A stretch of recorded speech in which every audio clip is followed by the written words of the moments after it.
ಎಲ್ರಿಗೂ ನಮಸ್ಕಾರ. ಬುಧವಾರದ ಶುಭ ಸಂಜೆ. ಈ ದಿನ ನಾನು ಈ ಒಂದು ನಮ್ಮ ದಕ್ಷಿಣ ಕನ್ನಡ ಕಾನೂನು ವೆಬಿನಾರ್ ಮಾಲಿಕೆಯಲ್ಲಿ ಈ ದಿನ ನಾನು ಜಾಮೀನು ಅಂದ್ರೆ ಬೇಲ್ ಅನ್ನೋ ವಿಚಾರದ ಬಗ್ಗೆ ಒಂದು ಸಂಕ್ಷಿಪ್ತವಾಗಿ ತಿಳಿಸ್ಕೊಡೋದಕ್ಕೆ ನಾನು ಈ ದಿನ ನಿಮ್ಮ ಮುಂದೆ ಬಂದಿದ್ದೇನೆ. ಸನ್ಮಿತ್ರರೇ, ನಮ್ಗೆಲ್ಲ ನಮ್ಮ ಏನು ಈ ಒಂದು ವಕೀಲ ವೃತ್ತಿಯಲ್ಲಿ ಈ ಜಾಮೀನು ಅಂತಕ್ಕಂಥದ್ದು ತುಂಬಾ ಅತ್ಯಮೂಲ್ಯವಾಗಿದೆ. ಯಾಕಂದ್ರೆ ನಾವು ಪ್ರತಿದಿನ ಏನು ದಂಡ ಪ್ರಕ್ರಿಯಾ ಸಂಹಿತೆ ಇದೆ, ಭಾರತೀಯ ದಂಡ ಸಂಹಿತೆ ಇದೆ, ಇವರ ಅಡಿಯಲ್ಲಿ ಪ್ರತಿದಿನ ನಾವು ನಮ್ಮ ಯಾರು ಈ ಕ್ರಿಮಿನಲ್ ಪ್ರಾಕ್ಟೀಸ್ ಏನ್ ಮಾಡ್ತಾ ಇದ್ದಾರೆ ಅವ್ರಿಗೆಲ್ಲ ಅದು ಸರ್ವೇ ಸಾಮಾನ್ಯವಾಗಿ ಗೊತ್ತಿರಬೇಕಾಗಿರ್ತಕ್ಕಂಥ ಒಂದು ವಿಚಾರ. ಈಗಿರ್ತಕ್ಕಂಥ ಸಂದರ್ಭದಲ್ಲಿ ನಾವು ಈ ದಿನ ಏನು ಈ ಜಾಮೀನು ಅಂತಕ್ಕಂಥದ್ನ ಅನ್ನೋ ಒಂದು ವಿಚಾರವನ್ನ ತಿಳ್ಕೊಳ್ಳೋಣ. ಬಂಧುಗಳೇ, ಈ ಏನು ಈ ಜಾಮೀನಿನ ಬಗ್ಗೆ ವಿಶ್ಲೇಷಿಸ್ತಕ್ಕಂಥ ಮುನ್ನ ಈ ಪ್ರಾಚೀನ ಭಾರತದ ಒಂದು ಕಾನೂನುಗಳನ್ನ ನಾವು ಗಣನೆಗೆ ತೆಗೆದುಕೊಳ್ಬೇಕಾಗಿರ್ತಕ್ಕಂಥದ್ದು ಸೂಕ್ತ ಅಂತ ನಾನಾದ್ರೂ ಭಾವಿಸ್ತೇನೆ. ಬಂಧುಗಳೇ, ಏನು ಈ ಜಾಮೀನು ಅಂತಕ್ಕಂಥದ್ದು ಈಗ ಮಾತ್ರ ಇದೆಯಾ ಅಂದ್ರೆ ಇಲ್ಲ. ಇದು ಈ ಜಾಮೀನು ಅಂತಕ್ಕಂಥ ಒಂದು ಪರಿಕಲ್ಪನೆ ಸುಮಾರು 2400 ವರ್ಷಗಳ ಹಿಂದೆ ಈ ಒಂದು ಪರಿಕಲ್ಪನೆ ಇತ್ತು ಅಂತ ಅಂದ್ಬಿಟ್ಟು ಹಲವಾರು ನಮ್ಮ ತಜ್ಞರು ಹೇಳ್ತಾರೆ. ಸನ್ಮಿತ್ರರೇ, ಈ ಪ್ರಾಚೀನ ಭಾರತದಲ್ಲಿ ಏನಿದೆ, ನಮ್ಮ ಪ್ರಾಚೀನ ಭಾರತದಲ್ಲಿ ಆಗೆಲ್ಲ ಈ ಜನರಲ್ಲಿ ವಿಶ್ವಾಸ ಅಂತಕ್ಕಂಥದ್ದು ತುಂಬಾ ಆಳವಾಗಿ ಬೇರೂರಿದ್ದೋ. ಹಾಗೆಲ್ಲ ಈ ಸಾಲ ಮಾಡೋದು ಪಾಪವೆಂದು ಪರಿಗಣಿಸಲಾಗ್ತಾ ಇತ್ತು. ಈ ಏನಂದ್ರೆ ಈ ಸಾಲ ಮಾಡೇನಾದ್ರೂ ಆತ ತೀರಿಸದೆ ಸತ್ರೆ ಈ ಸಾಲ ಕಟ್ಟುವನ ಮಗನಾಗಿ ಹುಟ್ಟಿ ಅವನಿಗೆ ದುಡ್ದು ಋಣಮುಕ್ತನಾಗ್ತಾನೆ ಅಂತಕ್ಕಂಥ ಒಂದು ನಂಬಿಕೆ ಆಗೆಲ್ಲ ಪ್ರಬಲವಾಗಿತ್ತು. ಅದೇ ರೀತಿ ಆ ಕಾರಣದಿಂದ ಸಾಲ ಕೊಡುವವನು ಯಾವುದೇ ಸಾಕ್ಷಿಯನ್ನಾಗ್ಲಿ ಅಥವಾ ಯಾವುದೇ ಒಂದು ಜಾಮೀನನ್ನಾಗ್ಲಿ ಅವ್ರ ಹತ್ರ ಯಾರ ಹತ್ರನು ಕೂಡ ಈ ಸಾಲ ಯಾರು ಪಡೆಯುತ್ತಾನೆ ಅವನ ಹತ್ರ ಬಯಸ್ತಾ ಇರಲಿಲ್ಲ. ಸಾಲ ಪಡೆಯುವವನು ಕೂಡ ಅಷ್ಟೇ, ಆತ ಆ ಒಂದು ಸಾಲವನ್ನ ಯಾವುದೋ ಒಂದು ಸೂರ್ಯ ಚಂದ್ರರ ಮೇಲೆ ಹಣೆ ಮಾಡಿಯೋ ಅಥವಾ ಪ್ರಕೃತಿ ಮೇಲೆ ಹಣೆ ಮಾಡಿಯೋ ಆ ಸಾಲವನ್ನ ಪಡಿತಾ ಇದ್ದ. ಅದೇ ರೀತಿ ಆ ಸಾಲವನ್ನ ಅಷ್ಟೇ ಪ್ರಾಂಪ್ಟ್ ಆಗಿ ತುಂಬಾ ನಂಬಿಕೆಯಿಂದ ಯಾರಿಗೂ ಗೊತ್ತಿಲ್ಲದಿರೋ ರೀತಿ ಅದನ್ನ ಆ ಸಾಲವನ್ನ ಮರುಪಾವತಿ ಮಾಡ್ತಾ ಇದ್ದ. ಆದ್ರೆ ಏನ್ ನಮ್ಮ ಪ್ರಪಂಚ ಬೆಳೆಯುತ್ತಾ ಹೋದಂಗೆ ಮತ್ತೆ ಏನ್ ಈ ನಾಗರಿಕತೆ ಏನಿದೆ, ನಾಗರಿಕತೆ ಬೆಳೆಯುತ್ತಾ ಹೋದ ಏನಾಯ್ತು, ಈ ಸಾಲ ತಗೊಂಡವನು ವಂಚನೆ ಮಾಡುವ ಪ್ರಸಂಗಗಳೆಲ್ಲ ಹೆಚ್ಚಾಗ್ತಾ ಹೋದ. ಆ ತರ ಪ್ರಸಂಗಗಳೆಲ್ಲ ಹೆಚ್ಚಾಗ್ತಾ ಹೋದಂತಹ ಸಂದರ್ಭದಲ್ಲಿ ಈ ಸಾಲ ನೀಡುವವನು ಏನ್ ಮಾಡ್ದ, ಆತನ ಮರುಪಾವತಿಯ ಭದ್ರತೆಗಾಗಿ ಯಾವುದಾದ್ರೂ ಒಂದು ವಸ್ತುಗಳನ್ನ ಅಡಮಾನ ಮಾಡ್ಕೊಂಡೋ ಇಲ್ಲ ಯಾರಾದ್ರೂ ಒಬ್ಬ ಒಳ್ಳೆ ವ್ಯಕ್ತಿಯನ್ನ ಒಂದು ಜಾಮೀನುದಾರರನ್ನಾಗಿ ಪಡೆದುಕೊಂಡು ಈ ಸಾಲ ನೀಡತಕ್ಕಂತ ಪ್ರತೀತಿ ಬಂತು. ಅಂದ್ರೆ ಆ ಸಂದರ್ಭದಲ್ಲೇ ಈ ಜಾಮೀನು ಅಂತಕ್ಕಂಥ ಅದೇ ರೀತಿ ಏನು ಈ ಜಾಮೀನು ಅಂತಕ್ಕಂಥ ವಿಚಾರದ ಬಗ್ಗೆ, ಜಾಮೀನಿನ ಬಗ್ಗೆ ಈ ಕಾತ್ಯಾಯನ ಸ್ಮೃತಿ ಅಂತ ಇದೆ. ಹಿಂದೆ ಹಳೆಗನ್ನಡದಲ್ಲಿ ಇತ್ತು. ಹಳೆ ಕಾಲದಲ್ಲಿ ಕಾತ್ಯಾಯನ ಸ್ಮೃತಿ ಹೊಂದಿತ್ತು. ಈ ಕಾತ್ಯಾಯನ ಸ್ಮೃತಿಯ ಅಧ್ಯಾಯ 582, 83 ಮತ್ತು 584ನೇ ಅಧ್ಯಾಯದಲ್ಲಿ ಈ ಜಾಮೀನಿನ ಬಗ್ಗೆ ಉಲ್ಲೇಖ ಆಗಿದೆ.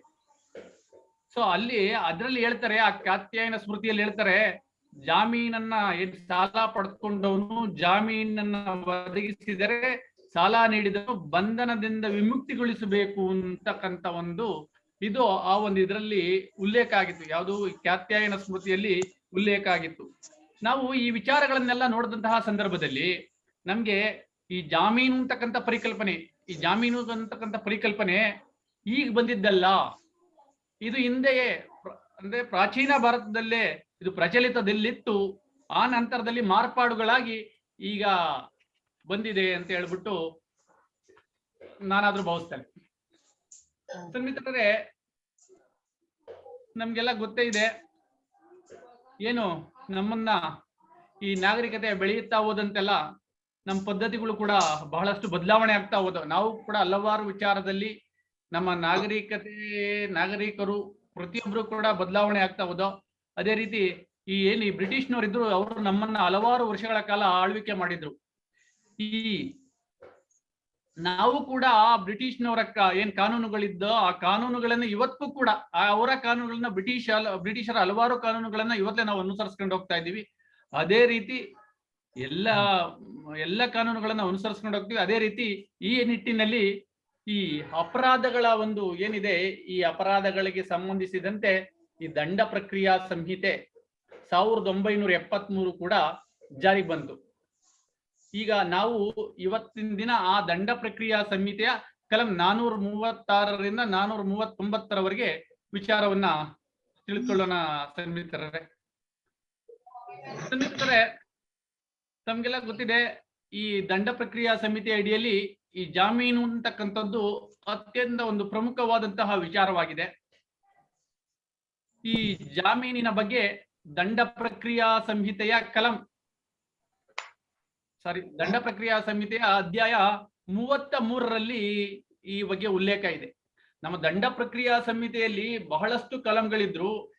ಈ ಜಾಮೀನು ಅಂತಕ್ಕಂಥದ್ದು ಅತ್ಯಂತ ವಿಶಾಲವಾಗಿದ್ರು ಕೂಡ ಅದಕ್ಕೆ ದಂಡ ಪ್ರಕ್ರಿಯಾ ಸಂಹಿತೆಯಲ್ಲಿ ಒಂದು ಉನ್ನತವಾದಂತಹ ಒಂದು ಸ್ಥಾನ ಇದ್ರೂ ಅದನ್ನ 32ನೇ ಅಧ್ಯಾಯದಲ್ಲಿ ಸೇರಿಸಿದ್ದಾರೆ. ಸೊ ಏನು ಈ 33ನೇ ಅಧ್ಯಾಯದಲ್ಲಿ ಈ ಒಂದು 430ರಿಂದ 439ರವರೆಗೆ ಸವಿಸ್ತಾರವಾಗಿ ಈ ಒಂದು ದಂಡ ಪ್ರಕ್ರಿಯಾ ಸಂಹಿತೆ ತಿಳಿಸುತ್ತೆ. ಸನ್ಮಿತರೇ, ಹಾಗಾದ್ರೆ ಈ ಜಾಮೀನು ಅಂದ್ರೆ ಏನು?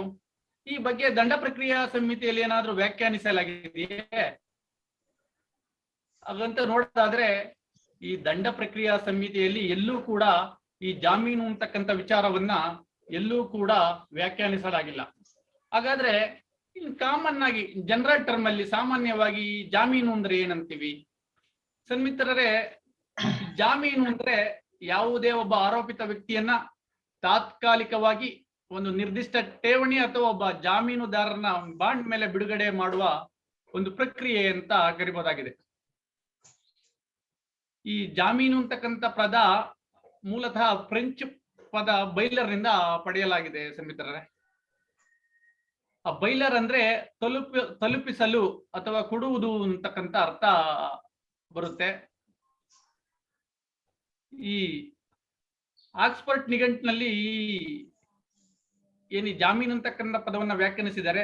ಅದರಂತೆ ಆರೋಪಿತನನ್ನ ವಿಚಾರಣೆಗೆ ಹಾಗೂ ನ್ಯಾಯಾಲಯದಲ್ಲಿ ಹಾಜರಾಗುವ ಖಾತರಿಯ ಮೇಲೆ ಒಂದು ನಿಗದಿತ ಮೊತ್ತದ ಮುಚ್ಚಳಿಕೆಯ ಮೇಲೆ ಬಿಡುಗಡೆ ಮಾಡತಕ್ಕಂಥ ಒಂದು ಪ್ರಕ್ರಿಯೆಯನ್ನ ಜಾಮೀನು ಅಂತ ಆಕ್ಸ್ಫರ್ಡ್ ನಿಘಂಟು ಹೇಳುತ್ತೆ. ಸನ್ಮಿತ್ರರೇ, ಈಗ ಸಾಮಾನ್ಯವಾಗಿ ಇವನ್ನೆಲ್ಲ ನೋಡಿದಂತಹ ಸಂದರ್ಭದಲ್ಲಿ ಈ ಜಾಮೀನಿನ ಪರಿಕಲ್ಪನೆ ಏನು ಅಂತ ನಮಗೆ ತಿಳಿಯೋದಾದ್ರೆ, ಈ ಜಾಮೀನು ಅನ್ನತಕ್ಕಂಥದ್ದು ಒಂದು ಆರೋಪಿತ ವ್ಯಕ್ತಿಯನ್ನ ತಾತ್ಕಾಲಿಕವಾಗಿ ಒಂದು ನಿಗದಿತ ಮೊತ್ತದ ಮುಚ್ಚಳಿಕೆ ಅಥವಾ ಆಧಾರದ ಮೇಲೆ ಬಿಡುಗಡೆ ಮಾಡ್ತಕ್ಕಂಥ ಒಂದು ಪ್ರಕ್ರಿಯೆ ಅಂತ ಹೇಳ್ತೀವಿ. ಅಂದ್ರೆ ನ್ಯಾಯಾಲಯವು ಅಗತ್ಯವಿದ್ದಂತಹ ಸಂದರ್ಭದಲ್ಲಿ ಆರೋಪಿತನನ್ನ ಹಾಜರಾಗಬೇಕು, ಮತ್ತೆ ಏನು ವಿಚಾರಣೆಗಳಿಂದ ವಿಚಾರಣೆ ಇರತಕ್ಕಂತ ಸಂದರ್ಭದಲ್ಲಿ ಎಲ್ಲ ವಿಚಾರಣಾ ದಿನಾಂಕಗಳಲ್ಲೂ ಹಾಜರಾಗಬೇಕು ಅಂತಕ್ಕಂತ ಒಂದು ಷರತ್ತಿನ ಮೇರೆಗೆ ಆತನನ್ನ ನ್ಯಾಯಾಂಗ ಬಂಧನದಿಂದ ಅಥವಾ ಅಭಿರಕ್ಷೆಯಿಂದ ಆತನ ಬಿಡುಗಡೆಯ ಒಂದು ಆಯ್ಕೆ ಮಾಡತಕ್ಕಂಥ ಒಂದು ಪ್ರಕ್ರಿಯೆಯನ್ನ ನಾವು ಜಾಮೀನು ಅಂತ ಕರಿಬಹುದಾಗಿದೆ. ಸನ್ಮಿತ್ರರೇ, ತಮ್ಗೆಲ್ಲ ಗೊತ್ತಿದೆ, ನಮ್ದು ನಮ್ಮ ಭಾರತ ಏನಿದೆ ಇದು ಒಂದು ಪ್ರಜಾಪ್ರಭುತ್ವ ರಾಷ್ಟ್ರ. ನಮ್ಮ ಪ್ರಜಾಪ್ರಭುತ್ವದ ಮೂಲ ಪರಿಕಲ್ಪನೆ ಅಂತಕ್ಕಂಥದ್ದು ಪ್ರತಿಯೊಬ್ಬ ವ್ಯಕ್ತಿಯೂ ಕೂಡ ವೈಯಕ್ತಿಕ ಸ್ವಾತಂತ್ರ್ಯವನ್ನ ಈ ಒಂದು ಪ್ರಜಾಪ್ರಭುತ್ವದಲ್ಲಿ ಹೊಂದಿರ್ತಾನೆ. ಈ ಪ್ರತಿಯೊಬ್ಬ ವ್ಯಕ್ತಿಗೂ ಕೂಡ ಒಂದು ಮೂಲಭೂತ ಹಕ್ಕಿರುತ್ತೆ. ಆ ಮೂಲಭೂತ ಹಕ್ಕಿನಂತೆ ಪ್ರತಿಯೊಬ್ಬ ವ್ಯಕ್ತಿಯೂ ಕೂಡ ನ್ಯಾಯಾಲಯದಿಂದ ತಪ್ಪಿತಸ್ಥರೆಂದು ಸಾಬೀತಾಗುವವರೆಗೂ ತನ್ನನ್ನ ಬಂಧನದಿಂದ ಬಿಡುಗಡೆ ಮಾಡುವ ಸಲುವಾಗಿ ಜಾಮೀನು ಪಡೆತಕ್ಕಂಥ ಹಕ್ಕನ್ನ ಪ್ರತಿಯೊಬ್ಬ ಆರೋಪಿ ಇದ್ದಾನೆ, ಪ್ರತಿಯೊಬ್ಬ ವ್ಯಕ್ತಿ ಇದ್ದಾನೆ, ಆತ ಹೊಂದಿರ್ತಾನೆ. ಏನು ನಮ್ಮ ಭಾರತೀಯ ಸಂವಿಧಾನದ 21ನೇ ಪರಿಚ್ಛೇದ ಏನಿದೆ, ಇದು ಯಾವುದೇ ವ್ಯಕ್ತಿಯ ಜೀವನ ಮತ್ತು ವೈಯಕ್ತಿಕ ಸ್ವಾತಂತ್ರ್ಯವನ್ನು ಎಂದಿಗೂ ಕೂಡ ಕಸಿದುಕೊಳ್ಳಲ್ಲ. ಮಿತ್ರರೇ, ತಮಗೆಲ್ಲ ಗೊತ್ತಿದೆ, ಸಾಮಾನ್ಯವಾಗಿ ಏನು ಈ ಜಾಮೀನು ಅಥವಾ ಜೈಲು ಅಂತಕ್ಕಂಥ ಉಕ್ತಿ ರೆಮ್ ಅಂತ ಹೇಳ್ತೀವಿ ಏನು ಆಂಗ್ಲ ಭಾಷೆಯಲ್ಲಿ. ಆ ಒಂದು ರೆಮ್ಮು ನಮ್ಗೆಲ್ಲ ತಿಳಿದೇ ಇದೆ. ಅದ್ರ ಪ್ರಕಾರವಾಗಿ ಅದು ಏನು ಈ ಒಬ್ಬ ಸಾಮಾನ್ಯ ವ್ಯಕ್ತಿಯ ಮೇಲೆ ಮಾತ್ರವಲ್ಲದೆ ಸಮಾಜದ ಮೇಲೆ ಕೂಡ ಪರಿಣಾಮ ಬೀರುತ್ತದೆ ಸನ್ಮಿತ್ರರೇ. ಒಬ್ಬ ಒಂದು ಜೈಲಿನ ಹಿಂದೆ ಒಬ್ಬ ವ್ಯಕ್ತಿಯನ್ನು ಬಂಧಿಸುವುದರ ಹಿಂದಿನ ಮೂಲ ಗುರಿ ಏನಂದ್ರೆ, ಸಮಾಜದಲ್ಲಿ ಏನು ಆ ಒಂದು ಆತ ಆರೋಪಿ ಆರೋಪ ಮಾಡಿರ್ತಾನೆ, ಆ ಒಂದು ಇದರಲ್ಲಿ ಆತನನ್ನ ನ್ಯಾಯಾಲಯಕ್ಕೆ ಹಾಜರಾಗಬೇಕು ಅಂತ ಕಾರಣದಿಂದ ಒಂದು ಈ ಜಾಮೀನಿನ ಪ್ರಕ್ರಿಯೆಯನ್ನ ಸೇರಿಸಲಾಗಿದೆ. ಯಾಕೆಂದ್ರೆ ಒಬ್ಬ ಆರೋಪಿ ಏನಿರ್ತಾನೆ ಆತ ಆ ಒಂದು ನ್ಯಾಯ ಪ್ರಕ್ರಿಯೆಯಲ್ಲಿ ಆತ ಆಬ್ಸೆಂಟ್ ಆಗ್ಬಹುದು. ಅದರಿಂದ ಇದನ್ನ ಆಬ್ಸೆಂಟ್ ಆಗೋದ್ರಿಂದ ಕಾಲಹರಣ ಆಗುತ್ತೆ, ಸಮಯ ವ್ಯರ್ಥ ಆಗುತ್ತೆ. ಈ ಎಲ್ಲ ಕಾರಣದಿಂದ ಈ ನಮ್ಮ ಈ ದಂಡ ಪ್ರಕ್ರಿಯಾ ಸಂಹಿತೆಯಲ್ಲಿ ಈ ಒಂದು ಜಾಮೀನು ಅಂತಕ್ಕಂಥ ಒಂದು ಪರಿಕಲ್ಪನೆಯನ್ನ ತಂದು ಅದರಲ್ಲಿ ನ್ಯಾಯಾಲಯ ಎಲ್ಲಾ ವಿಚಾರಣಾ ದಿನಾಂಕದಂದು ಹಾಜರಾಗಬೇಕು ಅಂತ ಒಂದು ಷರತ್ತನ್ನ ವಿಧಿಸುತ್ತೆ ಸನ್ಮಿತ್ರರೇ. ಈ ಜಾಮೀನಿನ ಬಗ್ಗೆ ನಮ್ಮ ನ್ಯಾಯಮೂರ್ತಿಗಳಾದಂತಹ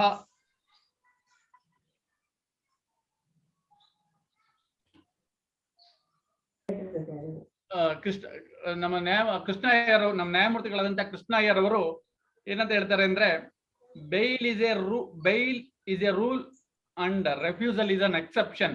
ಅಂದ್ರೆ ಜಾಮೀನು ಅಂತಕ್ಕಂಥದ್ದು ಒಂದು ನಿಯಮ, ಮತ್ತೆ ಜೈಲು ಎನ್ನುವುದು ಒಂದು ಅಪವಾದ ಅಂತ ಹೇಳಿದ್ದಾರೆ.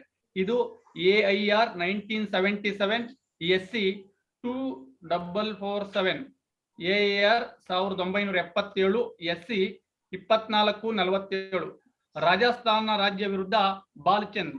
ಈ ಒಂದು ಪ್ರಕರಣದಲ್ಲಿ ಸನ್ಮಾನ್ಯ ನ್ಯಾಯಮೂರ್ತಿಗಳಾದಂತಹ ಕೃಷ್ಣ ಅಯ್ಯರ್ ಅವರು ಜಾಮೀನು ಅಂತಕ್ಕಂಥದ್ದು ಒಂದು ನಿಯಮ, ಜೈಲು ಅಂತಕ್ಕಂಥದ್ದು ಒಂದು ಅಪವಾದ ಅಂತ ಹೇಳಿದ್ದಾರೆ ಸನ್ಮಿತ್ರರೇ.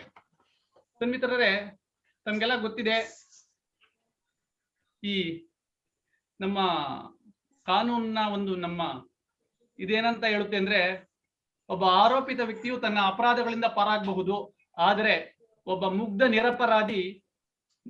ನಿರಪರಾಧಿ ಏನಿರ್ತಾನೆ ಆತನ ಶಿಕ್ಷೆಯಾಗಬಾರದು ಅಂತಕ್ಕಂಥದ್ದು ನಾವೆಲ್ಲ ಸಾಮಾನ್ಯವಾಗಿ ಬಳಸ್ತಕ್ಕಂಥ ಒಂದು ಹೇಳಿಕೆ ಆಗಿದೆ. ಈ ಎಲ್ಲ ಸಿದ್ಧಾಂತಗಳ ಆಧಾರದ ಮೇಲೆ ಏನು ಈ ಒಂದು ಅಪರಾಧಗಳನ್ನ ನಾವು ಜಾಮೀನನ್ನ ನಿರ್ಧರಿಸುವ ಸಲುವಾಗಿ 2 ರೀತಿಯಲ್ಲಿ ವಿಂಗಡಣೆ ಮಾಡ್ಕೊಳ್ತೇವೆ.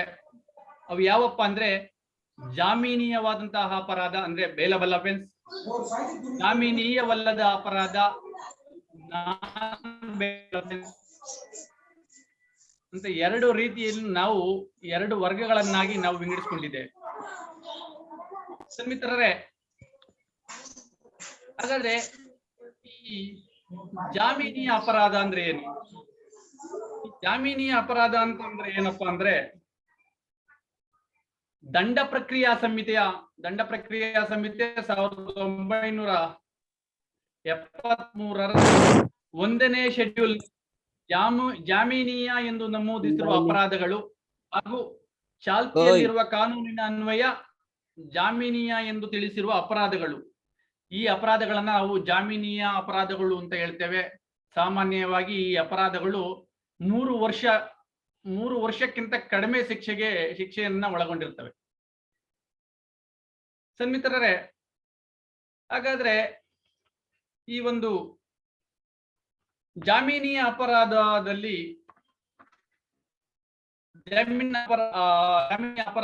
ನಿಯಮ ಏನಪ್ಪಾ ಅಂದ್ರೆ, ಈ ಜಾಮೀನೀಯ ಅಪರಾಧಗಳಲ್ಲಿ ಸಾಮಾನ್ಯವಾಗಿ ಜಾಮೀನನ್ನ ನಿರಾಕರಿಸ್ತಕ್ಕಂಥದ್ದು ಒಂದು ಅಪವಾದ ಅಂತಾನೆ ಹೇಳ್ಬಹುದು.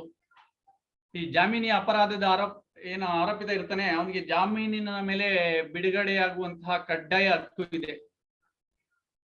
ಈ ಜಾಮೀನಿಯ ಅಪರಾಧದ ಆರೋಪಿತ ಏನಿರ್ತಾನೆ ಆತನಿಗೆ ಜಾಮೀನು ನೀಡತಕ್ಕಂತ ಒಂದು ಪ್ರಕ್ರಿಯೆಯಲ್ಲಿ ಈ ನ್ಯಾಯಾಲಯ ಏನಿದೆ ಆತನಿಗೆ ಕಡ್ಡಾಯವಾಗಿ ಜಾಮೀನು ನೀಡಬೇಕು ಅಂತಕ್ಕಂಥ ಒಂದು ಪ್ರತೀತಿ ಇದೆ. ಯಾವುದೇ ಒಬ್ಬ ಶಂಕಿಸಲ್ಪಟ್ಟ ವ್ಯಕ್ತಿಯನ್ನ ನ್ಯಾಯಾಲಯದ ಮುಂದೆ, ನ್ಯಾಯಾಧೀಶರ ಮುಂದೆ ಹಾಜರುಪಡಿಸಿದಂತಹ ಸಂದರ್ಭದಲ್ಲಿ ಅವನು ಜಾಮೀನು ನೀಡಲು ಅಂದ್ರೆ ಶ್ಯೂರಿಟಿ ಕೊಡಕ್ಕೆ ಅವನು ರೆಡಿ ಇದ್ರೆ, ಜಾಮೀನು ನೀಡಲು ಸಿದ್ಧಿದ್ರೆ, ನ್ಯಾಯಾಧೀಶರು ಬೇರೆ ದಾರಿ ಇಲ್ಲದೆ ಅವನನ್ನ ಜಾಮೀನಿನ ಮೇಲೆ ಬಿಡುಗಡೆ ಮಾಡಬೇಕು ಅಂತ ಏನು ಈ 436ರ ಕಲಂ ಏನಿದೆ ಜಾಮೀನಿಯ ಅಪರಾಧ, ಈ ಜಾಮೀನಿಯ ಅಪರಾಧದಲ್ಲಿ ಹೇಳುತ್ತೆ ಸನ್ಮಿತ್ರರೇ. ಹಾಗಾದ್ರೆ ಯಾವ ಸಂದರ್ಭಗಳಲ್ಲಿ ನಾವು ಈ ಒಂದು ಜಾಮೀನಿಯ ಅಪರಾಧಗಳಲ್ಲಿ ಜಾಮೀನು ಅರ್ಜಿಯನ್ನು ಸಲ್ಲಿಸಬಹುದಾಗಿದೆ ಅಂತಕ್ಕಂಥ ನೋಡೋದಾದ್ರೆ, ಯಾವುದೇ ಒಂದು ಸಂಜ್ಞೇಯ ಅಪರಾಧ ಅಂದ್ರೆ ಕಾಗ್ನಿಸಬಲ್ ಅಫೆನ್ಸ್ ಅನ್ನ ಮಾಡಿರಬೇಕು, ಅದರ ಮೇಲೆ ಆರೋಪಿಯನ್ನ ಬಂಧಿಸಿರ್ಬೇಕು, ಬಂಧಿಸಿ ದಸ್ತಗಿರಿ ಮಾಡಿದ ನಂತರ ನ್ಯಾಯಾಲಯದ ಮುಂದೆ ಹಾಜರುಪಡಿಸಿದಂತಹ ಸಂದರ್ಭದಲ್ಲಿ ಆ ವೇಳೆ ನಾವು ಈ ಒಂದು ಅರ್ಜಿಯನ್ನ ಸಲ್ಲಿಸಬಹುದಾಗಿದೆ. ಅದೇ ರೀತಿ ಈ ತರ ಜಾಮೀನಿಯ ಅಪರಾಧಗಳಲ್ಲಿ, ಈ ಒಂದು ಜಾಮೀನಿಯ ಅಪರಾಧಗಳಿಗೆ ಸಂಬಂಧಿಸಿದಂತೆ ನ್ಯಾಯಾಲಯದಿಂದ ಸಮನ್ಸ್ ಬಂದಂತಹ ಸಂದರ್ಭದಲ್ಲಿ ಆಗ ಕೂಡ ನಾವು ನ್ಯಾಯಾಲಯದ ಮುಂದೆ ಹಾಜರಾಗಿ ಈ 436ರ ಅನ್ವಯ, ದಂಡ ಪ್ರಕ್ರಿಯಾ ಸಂಹಿತೆಯ ಕಲಂ 436ರ ಅನ್ವಯ ಅರ್ಜಿಯನ್ನ ಸಲ್ಲಿಸಬಹುದಾಗಿದೆ. ಸನ್ಮಿತ್ರರೇ, ಏನಿ ಈ 436ರ ಅಡಿಯಲ್ಲಿ ಬರ್ತಕ್ಕಂಥ ಜಾಮೀನಿಯ ಅಪರಾಧಗಳೇನಿದೆ, ಇವೆಲ್ಲ ಸಾಮಾನ್ಯವಾಗಿ ಪ್ರಥಮ ದರ್ಜೆ ನ್ಯಾಯಿಕ ದಂಡಾಧಿಕಾರಿಗಳವರ ನ್ಯಾಯಾಲಯದಲ್ಲಿ ವಿಚಾರಣೆಗೆ ಒಳಪಡತಕ್ಕಂತಹ ಅಪರಾಧಗಳಾಗಿವೆ. ಅಂದ್ರೆ judicial magistrate of first class ಅಂತ ಏನ್ ಹೇಳ್ತೀವಿ ಆಂಗ್ಲ ಭಾಷೆಯಲ್ಲಿ, ಆ ಒಂದು ನ್ಯಾಯಾಲಯದಲ್ಲಿ ವಿಚಾರಣೆಗೆ ಒಳಪಡತಕ್ಕಂತ ಅಪರಾಧಗಳು ಈ 436ರ ಕಲಮಲ್ಲಿ ಏನಿದೆ ಅವೆಲ್ಲ JMFCಗೆ ಒಂದು ನ್ಯಾಯಾಲಯದ ಕಾರ್ಯವ್ಯಾಪ್ತಿಗೆ ಬರ್ತವೆ.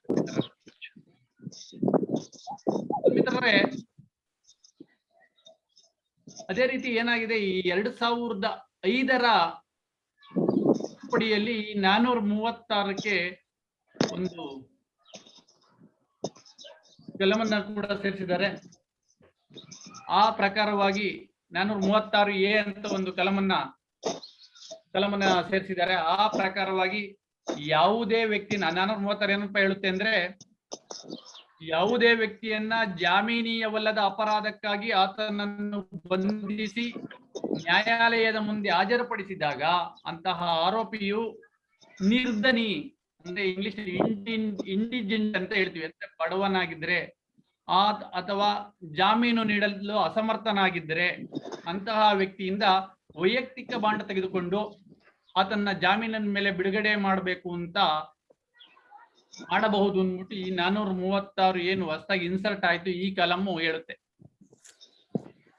ಸನ್ಮಿತ್ರರೇ, ಇದಕ್ಕೆ ಸಂಬಂಧಪಟ್ಟಂತೆ 2009 ಪಾರ್ಟ್ 4 SCC 446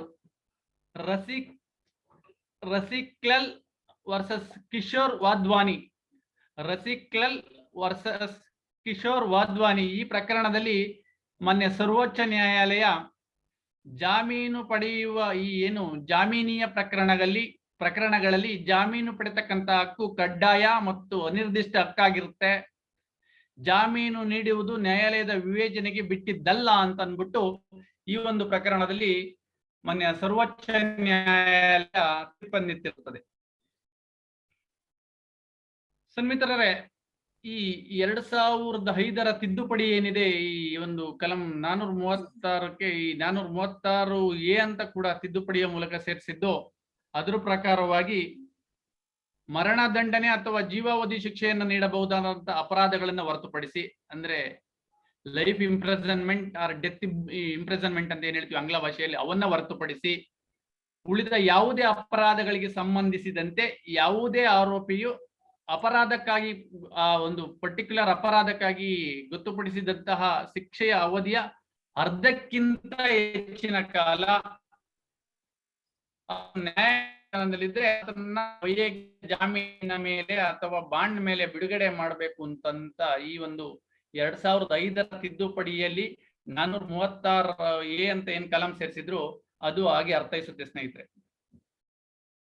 ಸ್ನೇಹಿತರೆ, ಇಂಥವರೆಗೂ ನಾವು ಜಾಮೀನಿಯ ಅಪರಾಧದ ಬಗ್ಗೆ ತಿಳ್ಕೊಂಡು ಈಗ ಜಾಮೀನಿಯವಲ್ಲದ ಅಪರಾಧದ ಬಗ್ಗೆ ಒಂದು ಸಂಕ್ಷಿಪ್ತವಾಗಿ ಒಂದು ತಿಳಿದುಕೊಳ್ಳತಕ್ಕಂತ ಪ್ರಯತ್ನ ಮಾಡೋಣ ಸ್ನೇಹಿತರೇ.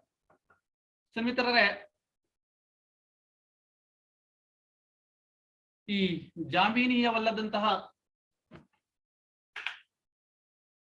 ಜಾಮೀನಿಯವಲ್ಲದ ಅಪರಾಧ ಅಂದ್ರೆ ತಮ್ಗೆಲ್ಲ ಗೊತ್ತಿದೆ ಏನು. ಆಗ್ಲೇ ನಾನು ಹೇಳಿದೆ, ದಂಡ ಪ್ರಕ್ರಿಯಾ ಸಂಹಿತೆಯ ಕ್ಲಾಸ್ 1 ನಲ್ಲಿ ಏನ್ ಹೇಳಿದೆ, ಶೆಡ್ಯೂಲ್ 1 ನಲ್ಲಿ ಏನ್ ಹೇಳಿದೆ, ಆ ಅಪರಾಧಗಳನ್ನ ಹೊರತುಪಡಿಸಿ ಉಳಿದ ಅಪರಾಧಗಳೇನಿದೆ ಆ ಅಪರಾಧಗಳನ್ನ ಅಂದ್ರೆ ಆ ಅಪರಾಧಗಳಲ್ಲಿ ಜಾಮೀನಿಯವಲ್ಲದ ಅಪರಾಧ ಅಂತ ತೋರಿಸಿರ್ತಕ್ಕಂಥ ಅಪರಾಧಗಳು, ಮತ್ತೆ ಈ 3 ವರ್ಷಕ್ಕಿಂತ ಹೆಚ್ಚಿಗೆ ಶಿಕ್ಷೆಗೆ ಒಳಪಡ್ತಕ್ಕಂಥ ಅಪರಾಧಗಳು, ಮತ್ತೆ ಏನು ಪ್ರಚಲಿತ ಕಾನೂನಿನಲ್ಲಿ ಏನು ಅವು ನಾನ್ ಬೇಲಬಲ್ ಅಂದ್ರೆ ಜಾಮೀನಿಯವಲ್ಲದ ಅಪರಾಧಗಳು ಅಂತ ಏನು ತೋರಿಸಲಾಗಿದೆ, ಅಂತಹ ಪ್ರಕರಣಗಳನ್ನ ನಾವು ಜಾಮೀನಿಯವ ಅಂದ್ರೆ ನಾನ್ ಬೇಲಬಲ್ ಅಫೆನ್ಸ್ ಅಂತ ಹೇಳ್ತೀವಿ ಸ್ನೇಹಿತರೇ. ನಮ್ಗೆ ಎಲ್ಲ ಗೊತ್ತಿದೆ, ಈ ಜಾಮೀನಿಯ ಅಪರಾಧಗಳಲ್ಲಿ ಅಂದ್ರೆ ಬೇಲಬಲ್ ಅಫೆನ್ಸಸ್ ಅಲ್ಲಿ ಬಂಧಿತ ವ್ಯಕ್ತಿಗೆ ಜಾಮೀನು ನೀಡತಕ್ಕಂಥದ್ದು ಕಡ್ಡಾಯ ಆಗಿದೆ. ಆದರೆ ಈ ನಾನ್ ಬೇಲಬಲ್ ಅಫೆನ್ಸ್ ಅಂದ್ರೆ ಜಾಮೀನಿಯವಲ್ಲದ ಅಪರಾಧ ಏನಿದೆ, ಇಂತಹ ಸಂದರ್ಭದಲ್ಲಿ ಅದು ನ್ಯಾಯಾಲಯದ ವಿವೇಚನೆಗೆ ಬಿಟ್ಟಂತಹ ಒಂದು ಅಧಿಕಾರ ಆಗಿರ್ತದೆ. ಆ ನ್ಯಾಯಾಧೀಶರು ಏನಿದ್ದಾರೆ, ಆ ನ್ಯಾಯಾಧೀಶರು ಆ ಒಂದು ಪ್ರಕರಣದ ತೀವ್ರತೆ ಮತ್ತೆ ಪ್ರಕರಣದ ಸ್ವರೂಪ, ಶಿಕ್ಷೆಯನ್ನ ನೋಡಿ, ಮತ್ತೆ ಏನು ಸರ್ಕಾರಿ ಅಭಿಯೋಜಕರೇನಿದ್ದಾರೆ ಆತರಿಗೆ ಅವ್ರಿಗೂ ಕೂಡ ಒಂದು ಆಪರ್ಚುನಿಟಿಯನ್ನ ಕೊಟ್ಟು ಅವ್ರ ಕಡೆಯಿಂದ ಅಬ್ಜೆಕ್ಷನ್ ಅನ್ನ ರಿಸೀವ್ ಮಾಡಿಕೊಂಡು ಅದರ ಮೇಲೆ ಅದರ ಆಧಾರದ ಮೇಲೆ ಈ ಒಂದು ಜಾಮೀನು ಅರ್ಜಿಯ ಮೇಲೆ ಆದೇಶವನ್ನ ಮಾಡ್ತಾರೆ. ಸೊ ಹಾಗಾಗಿ 436ರಲ್ಲಿ ಜಾಮೀನಿನ ಮೇಲೆ ಬಿಡ್ತಕ್ಕಂಥ ಕಡ್ಡಾಯ ಆಗಿದ್ರೆ ಇದರಲ್ಲಿ ನ್ಯಾಯಾಲಯದ ಒಂದು ವಿವೇಚನಾಧಿಕಾರಕ್ಕೆ ಸಂಬಂಧಪಟ್ಟಿರುತ್ತೆ ಸ್ನೇಹಿತರೆ. ತಮ್ಗೆಲ್ಲ ಗೊತ್ತೇ ಇದೆ, ಈ ಜಾಮೀನಿಯವಲ್ಲದ ಅಪರಾಧಗಳೇನಿದೆ ನಾನ್ ಬೇಲಬಲ್ ಅಫೆನ್ಸ್, ಅದರಲ್ಲಿ ಬಂಧಿಸಲ್ಪಟ್ಟಂತಹ ವ್ಯಕ್ತಿಯನ್ನ ಯಾವುದೇ ಒಂದು ಸಕ್ಷಮ ನ್ಯಾಯಾಲಯದ ಮುಂದೆ ಹಾಜರುಪಡಿಸಿದಂತಹ ಸಂದರ್ಭದಲ್ಲಿ ನ್ಯಾಯಾಲಯ ಬಿಡುಗಡೆ ಮಾಡಬಹುದು ಅಥವಾ ಬಿಡುಗಡೆ ಮಾಡದೇ ಇರಬಹುದು. ಮತ್ತೆ ಆತನ ಆರೋಪಿತ ಏನಿದ್ದಾನೆ, ಆರೋಪಿತ ಏನೋ ಒಂದು ಪರ್ಟಿಕ್ಯುಲರ್ ಅಫೆನ್ಸ್ ಅನ್ನ ಮಾಡಿದ್ದಾನೆ, ಆರೋಪವನ್ನ ಮಾಡಿದ್ದಾನೆ ಅಂತಕ್ಕಂಥದ್ದು ಅನ್ನೋದಕ್ಕೆ ನ್ಯಾಯಾಲಯ ಬಹಳಷ್ಟು ವಿಚಾರಣೆ ಅಗತ್ಯವಿದೆ ಅಂತ ಕಂಡು ಬಂದಂತಹ ಸಂದರ್ಭದಲ್ಲಿ, ಮತ್ತೆ ವಿಚಾರಣೆಯ ವೇಳೆ ವಿಲೆ ಇರ್ತಕ್ಕಂಥ ಸಂದರ್ಭದಲ್ಲಿ ಆ ಆರೋಪಿತ ಏನಾದ್ರೂ ಜಾಮೀನಿನ ಮೇಲೆ ಬಿಡುಗಡೆ ಮಾಡಿದ್ರೆ ಆತ ಸಾಕ್ಷಿ ನಾಶ ಮಾಡ್ತಾನೆ ಅಂತಕ್ಕಂಥದ್ದು ಏನಾದ್ರು ನ್ಯಾಯಾಲಯಕ್ಕೆ ಕಂಡು ಬಂದಂತಹ ಸಂದರ್ಭದಲ್ಲಿ ನ್ಯಾಯಾಲಯವು ಆ ಒಂದು ಜಾಮೀನು ಅರ್ಜಿಯನ್ನ ತಿರಸ್ಕರಿಸಬಹುದಾಗಿರುತ್ತೆ ಸ್ನೇಹಿತರೆ. ಹಾಗಾದ್ರೆ ಆಗ್ಲೇ ನಾನು ಹೇಳಿದೆ, ಅಪರಾಧವನ್ನ ಆರೋಪಿಯನ್ನ ಬಂಧಿಸಿ ನ್ಯಾಯಾಲಯದ ಮುಂದೆ ಹಾಜರುಪಡಿಸಿದಂತಹ ಸಂದರ್ಭದಲ್ಲಿ ಅಂತ ಹೇಳಿದೆ. ಹಾಗಾದ್ರೆ ಆ ಬಂಧಿಸಿ ಅಂದ್ರೆ ಬಂಧನ ಅಂದ್ರೆ ಏನು? ಈ ಬಗ್ಗೆ ಮಾನ್ಯ ಸರ್ವೋಚ್ಚ ನ್ಯಾಯಾಲಯ AIR 1980 SC 785 AIR 1980 SC 785 Niranjan Singh versus ಕಜರನ್ ಕರೋಟೆ ಈ ಒಂದು ಪ್ರಕರಣದಲ್ಲಿ ಮಾನ್ಯ ಸರ್ವೋಚ್ಚ ನ್ಯಾಯಾಲಯ ಬಂಧನ ಎನ್ನುವುದು ಯಾವುದೇ ವ್ಯಕ್ತಿಯನ್ನ ದಸ್ತಗಿರಿ ಮಾಡಿ ನ್ಯಾಯಾಲಯದ ಮುಂದೆ ಹಾಜರುಪಡಿಸುವುದನ್ನು ಮಾತ್ರ ಒಳಗೊಳ್ಳುವುದಿಲ್ಲ, ಅದು ನ್ಯಾಯಾಲಯದಲ್ಲಿ ವೈಯಕ್ತಿಕವಾಗಿ ಶರಣಾಗತಿಯನ್ನು ಸಹ ಒಳಗೊಂಡಿರುತ್ತದೆ. ಅಂದ್ರೆ ಯಾರು ವಾಲಂಟರಿಯ ಕೋರ್ಟ್ ಮುಂದೆ ಸರೆಂಡರ್ ಆಗಿರ್ತಾರೆ ಅವರು ಕೂಡ ಈ ಬಂಧನ ಅಂತಕ್ಕಂಥ ಒಂದು ಏನಿದೆ ಆ ಟರ್ಮ್ ಅಲ್ಲಿ ಅವರು ಕೂಡ ಬರ್ತಾರೆ ಅಂತ ಮಾನ್ಯ ಸರ್ವೋಚ್ಚ ನ್ಯಾಯಾಲಯವು ಈ ಒಂದು ಪ್ರಕರಣದಲ್ಲಿ ಅಭಿಪ್ರಾಯಪಟ್ಟಿರುತ್ತೆ ಸ್ನೇಹಿತರೆ. ಈ ಒಂದು ಸಾಮಾನ್ಯವಾಗಿ ಈ ಒಂದು ಏನು 437 ಏನು ಜಾಮೀನೀಯವಲ್ಲದ ಪ್ರಕರಣ ಏನಿದೆ, ಈ ಜಾಮೀನೀಯವಲ್ಲದ ಪ್ರಕರಣಗಳಲ್ಲಿ ಮಾನ್ಯ ನ್ಯಾಯಾಲಯವು ಈ ಏನು ಜಾಮೀನು ಅರ್ಜಿ ಆರೋಪಿತ ಏನಿರ್ತಾನೆ, ಆರೋಪಿತನ ಜಾಮೀನು ಅರ್ಜಿಯನ್ನ ಪರಿಗಣಿಸ್ತಕ್ಕಂತಹ ಸಂದರ್ಭದಲ್ಲಿ ಆ ಆರೋಪಿಯ ಹಲವಾರು ಅಂಶಗಳನ್ನ ಪರಿಗಣಿಸಬೇಕಾಗುತ್ತೆ. ಆ ಅಂಶಗಳು ಯಾವ್ಯಾವಪ್ಪ ಅಂದ್ರೆ, ಆರೋಪಿ ಆಪಾದನೆ ಮಾಡಲಾದ ಏನು ಆರೋಪಿತನ ವಿರುದ್ಧ ಏನು ಆಪಾದನೆ ಮಾಡಲಾಗಿರುತ್ತೆ, ಆ ಅಪರಾಧ ಆತ ಮಾಡಿದಾನೆ ಅಂತಕ್ಕಂಥ ನಂಬಲು ಸೂಕ್ತವಾದ ಕಾರಣಗಳು ಇರುವವೆ. ಆಮೇಲೆ ಏನು ಆಪಾದಿಸಲಾದಂತ ಆರೋಪ ಏನಿದೆ, ಆ ಅಪರಾಧದ ಉಗ್ರತೆ, ಸ್ವರೂಪ, ಅದಕ್ಕೇನು ಕಾನೂನಿನಡಿಯಲ್ಲಿ ಏನು ಶಿಕ್ಷೆ ಇದೆ, ಮತ್ತೆ ಆ ಜಾಮೀನಿನ ಮೇಲೆ ಬಿಟ್ರೆ ಆ ಆರೋಪಿತ ಏನಿದ್ದಾನೆ ಆತನ ಪರಾರಿಯಾಗುವ ಸಾಧ್ಯತೆ, ಈ ಆಪಾದಿತನ ನಡತೆ, ಆತನ ಸಾಮಾಜಿಕ ಸ್ಥಾನಮಾನ, ಅಪರಾಧ ಪುನರಾವರ್ತಿಸ್ತಕ್ಕಂತಹ ಒಂದು ಸಂದರ್ಭ, ಸಾಕ್ಷಿ ಬೆದರಿಕೆ, ಸಾಕ್ಷಿ ನಾಶ, ಈ ಇತ್ಯಾದಿ ಅಂಶಗಳನ್ನೆಲ್ಲ ಗಣನೆಗೆ ತೆಗೆದುಕೊಳ್ಳಬೇಕಾಗುತ್ತೆ ಸ್ನೇಹಿತರೆ. ಈ ವಿಚಾರವನ್ನ ಏನ್ ನನಗೆ ಮೇಲೆ ಹೇಳಿದೆ, ಈ ವಿಚಾರವನ್ನ ಮಾನ್ಯ ಸರ್ವೋಚ್ಚ ನ್ಯಾಯಾಲಯವು 1984 AIR SC 1503, 1984 AIR SC 1503 ಹಾಗೂ 1979 AIR SC 1360 ಈ ಎರಡು ಪ್ರಕರಣಗಳಲ್ಲಿ ಮಾನ್ಯ ಸರ್ವೋಚ್ಚ ನ್ಯಾಯಾಲಯವು ಯಾವುದೇ ಒಂದು 437 ಅನ್ವಯ ಏನು ಜಾಮೀನು ಅರ್ಜಿಯನ್ನ ಆರೋಪಿತ ಸಲ್ಲಿಸಿರ್ತಾನೆ, ಆ ಆರೋಪಿತನ ಜಾಮೀನು ಅರ್ಜಿಯನ್ನ ಪರಿಗಣಿಸಬೇಕಾದಂತಹ ಸಂದರ್ಭದಲ್ಲಿ ಏನ್ ನಾನು ಮೇಲೆ ಹೇಳಿದ ಈ ಅಂಶಗಳನ್ನ ಗಣನೆಗೆ ತೆಗೆದುಕೊಂಡು ಆ ಒಂದು ಜಾಮೀನು ಅರ್ಜಿಯನ್ನ ಪರಿಗಣನೆ ಮಾಡಬೇಕು ಅಂತ ಈ ಒಂದು ಎರಡು ತೀರ್ಪುಗಳು ತಿಳಿಸುತ್ತವೆ ಸನ್ಮಿತ್ರರೇ. ನಮ್ಗೆಲ್ಲ ಗೊತ್ತೇ ಇದೆ, ಈಗ ಇದುವರೆಗೂ ನಾನು ಹೇಳಿದೆ, ಈ ನಾನ್ ಬೇಲಬಲ್ ಅಫೆನ್ಸ್ ಅಂದ್ರೆ ಜಾಮೀನೀಯವಲ್ಲದ ಅಪರಾಧಗಳೇನಿದೆ, ಆ ಜಾಮೀನಿಯ ಅಪರಾಧವಲ್ಲದವೆಂದ ಮಾತ್ರಕ್ಕೆ ಜಾಮೀನನ್ನು ನಿರಾಕರಿಸಲು ಬರೋದಿಲ್ಲ. ಅದು ಆ ಒಂದು ಏನು ಪರ್ಟಿಕ್ಯುಲರ್ ಕೇಸ್ ಏನಿದೆ, ಆ ಒಂದು ಪ್ರಕರಣ ಏನಿದೆ, ಆ ಪ್ರಕರಣದ ತೀವ್ರತೆ ಅಥವಾ ಸ್ವರೂಪ, ಉಗ್ರ ಏನು ಆ ಒಂದು ಶಿಕ್ಷೆ, ಅದನ್ನ ಒಳಗೊಂಡಿರುತ್ತೆ ಸನ್ಮಿತ್ರರೇ. ಈ ಏನು 437 ಅನ್ವಯ ಏನು ಜಾಮೀನು ಅರ್ಜಿ ಏನಿದೆ, ಈ ಜಾಮೀನು ಅರ್ಜಿಯನ್ನ ಈ ಪುರಸ್ಕರಿಸ್ತಕ್ಕಂತಹ ಸಂದರ್ಭದಲ್ಲಿ ಅಂದ್ರೆ ಅಲೋ ಮಾಡತಕ್ಕಂತಹ ಸಂದರ್ಭದಲ್ಲಿ ಈ ನ್ಯಾಯಾಲಯ ಏನಿದೆ, ನ್ಯಾಯಾಲಯವು ತನಗೆ ತೋಚಿದ ಕೆಲವೊಂದು ಷರತ್ತುಗಳನ್ನ ವಿಧಿಸಲು ಕೂಡ ವಿವೇಚನಾಧಿಕಾರವನ್ನ ಹೊಂದಿದೆ ಸನ್ಮಿತ್ರರೇ. ಆದ್ರೆ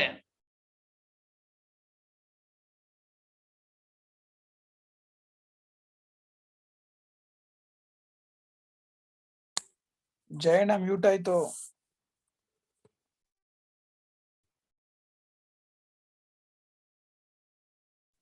ಏನು ಮ್ಯೂಟ್ ಮಾಡ್ಕೊಳ್ಳಿ, ಏನು ಪ್ರಾಬ್ಲಮ್ ಆಯ್ತಲ್ಲಿ. ಏನು ನ್ಯಾಯಾಲಯವು ಏನು ಈ 437 ಅನ್ವಯ ಜಾಮೀನು ಅರ್ಜಿಯನ್ನ ಪುರಸ್ಕರಿಸತಕ್ಕಂತಹ ಸಂದರ್ಭದಲ್ಲಿ ಕೆಲವೊಂದು ಏನು ಷರತ್ತುಗಳನ್ನ ವಿಧಿಸಲು ವಿವೇಚನಾಧಿಕಾರವನ್ನ ಹೊಂದಿರುತ್ತೆ ಸನ್ಮಿತ್ರರೇ. ಆ ಏನು ವಿವೇಚನಾಧಿಕಾರ ಏನಿದೆ, ನ್ಯಾಯಾಲಯದ ವಿವೇಚನಾಧಿಕಾರ, ಆ ವಿವೇಚನಾಧಿಕಾರವನ್ನ ನ್ಯಾಯಾಲಯವು ಸಮಾಜ ಹಾಗೂ ಆರೋಪಿಯ ವೈಯಕ್ತಿಕ ಸ್ವಾತಂತ್ರ್ಯ ಮತ್ತು ಈ ಸಮಾಜದ ಒಂದು ಸಾಮಾಜಿಕ ನ್ಯಾಯದ ಸಮನ್ವಯದಲ್ಲಿ ತೆಗೆದುಕೊಂಡು ತುಂಬಾ ಸೂಕ್ಷ್ಮವಾಗಿ ಬಳಸಬೇಕು. ಈ ಒಂದು ವಿಚಾರವನ್ನ ಮಾನ್ಯ ಸರ್ವೋಚ್ಚ ನ್ಯಾಯಾಲಯವು AIR 2003 SC 707 ಈ ಒಂದು ಪ್ರಕರಣದಲ್ಲಿ ಅಭಿಪ್ರಾಯಪಟ್ಟಿದೆ ಸನ್ಮಿತ್ರರೇ. ಅಂದ್ರೆ ನ್ಯಾಯಾಲಯ ಏನು ಷರತ್ತು ವಿಧಿಸಬೇಕಾದ್ರೆ ವಿವೇಚನಾಧಿಕಾರವನ್ನ ಬಳಸುತ್ತೆ, ಆ ವಿವೇಚನಾಧಿಕಾರ ಬಳಸತಕ್ಕಂತಹ ಸಂದರ್ಭದಲ್ಲಿ ಸಮಾಜ ಮತ್ತೆ ಆರೋಪಿಯ ವೈಯಕ್ತಿಕ ಸ್ವತಂತ್ರವನ್ನ ಎರಡನ್ನೂ ಗಣನೆಗೆ ತೆಗೆದುಕೊಂಡು, ಎರಡನ್ನೂ ಸಮನ್ವಯವಾಗಿ ತೆಗೆದುಕೊಂಡು ತುಂಬಾ ಸೂಕ್ಷ್ಮವಾಗಿ ಬಳಸಬೇಕು ವಿವೇಚನಾಧಿಕಾರವನ್ನ ಅಂತ ಅಂದ್ಬಿಟ್ಟು ಸರ್ವೋಚ್ಚ ನ್ಯಾಯಾಲಯ ಈ ಒಂದು ಪ್ರಕರಣದಲ್ಲಿ ಹೇಳಿದೆ. ಅದೇ ರೀತಿ ನಮ್ಗೆಲ್ಲ ಗೊತ್ತಿದೆ, 437 ಅನ್ವಯ ಕೆಲವೊಂದ್ಸಲಿ ನಮ್ಮ ಅರ್ಜಿಯನ್ನ ತಿರಸ್ಕರಿಸ್ಬಿಡ್ತಾರೆ.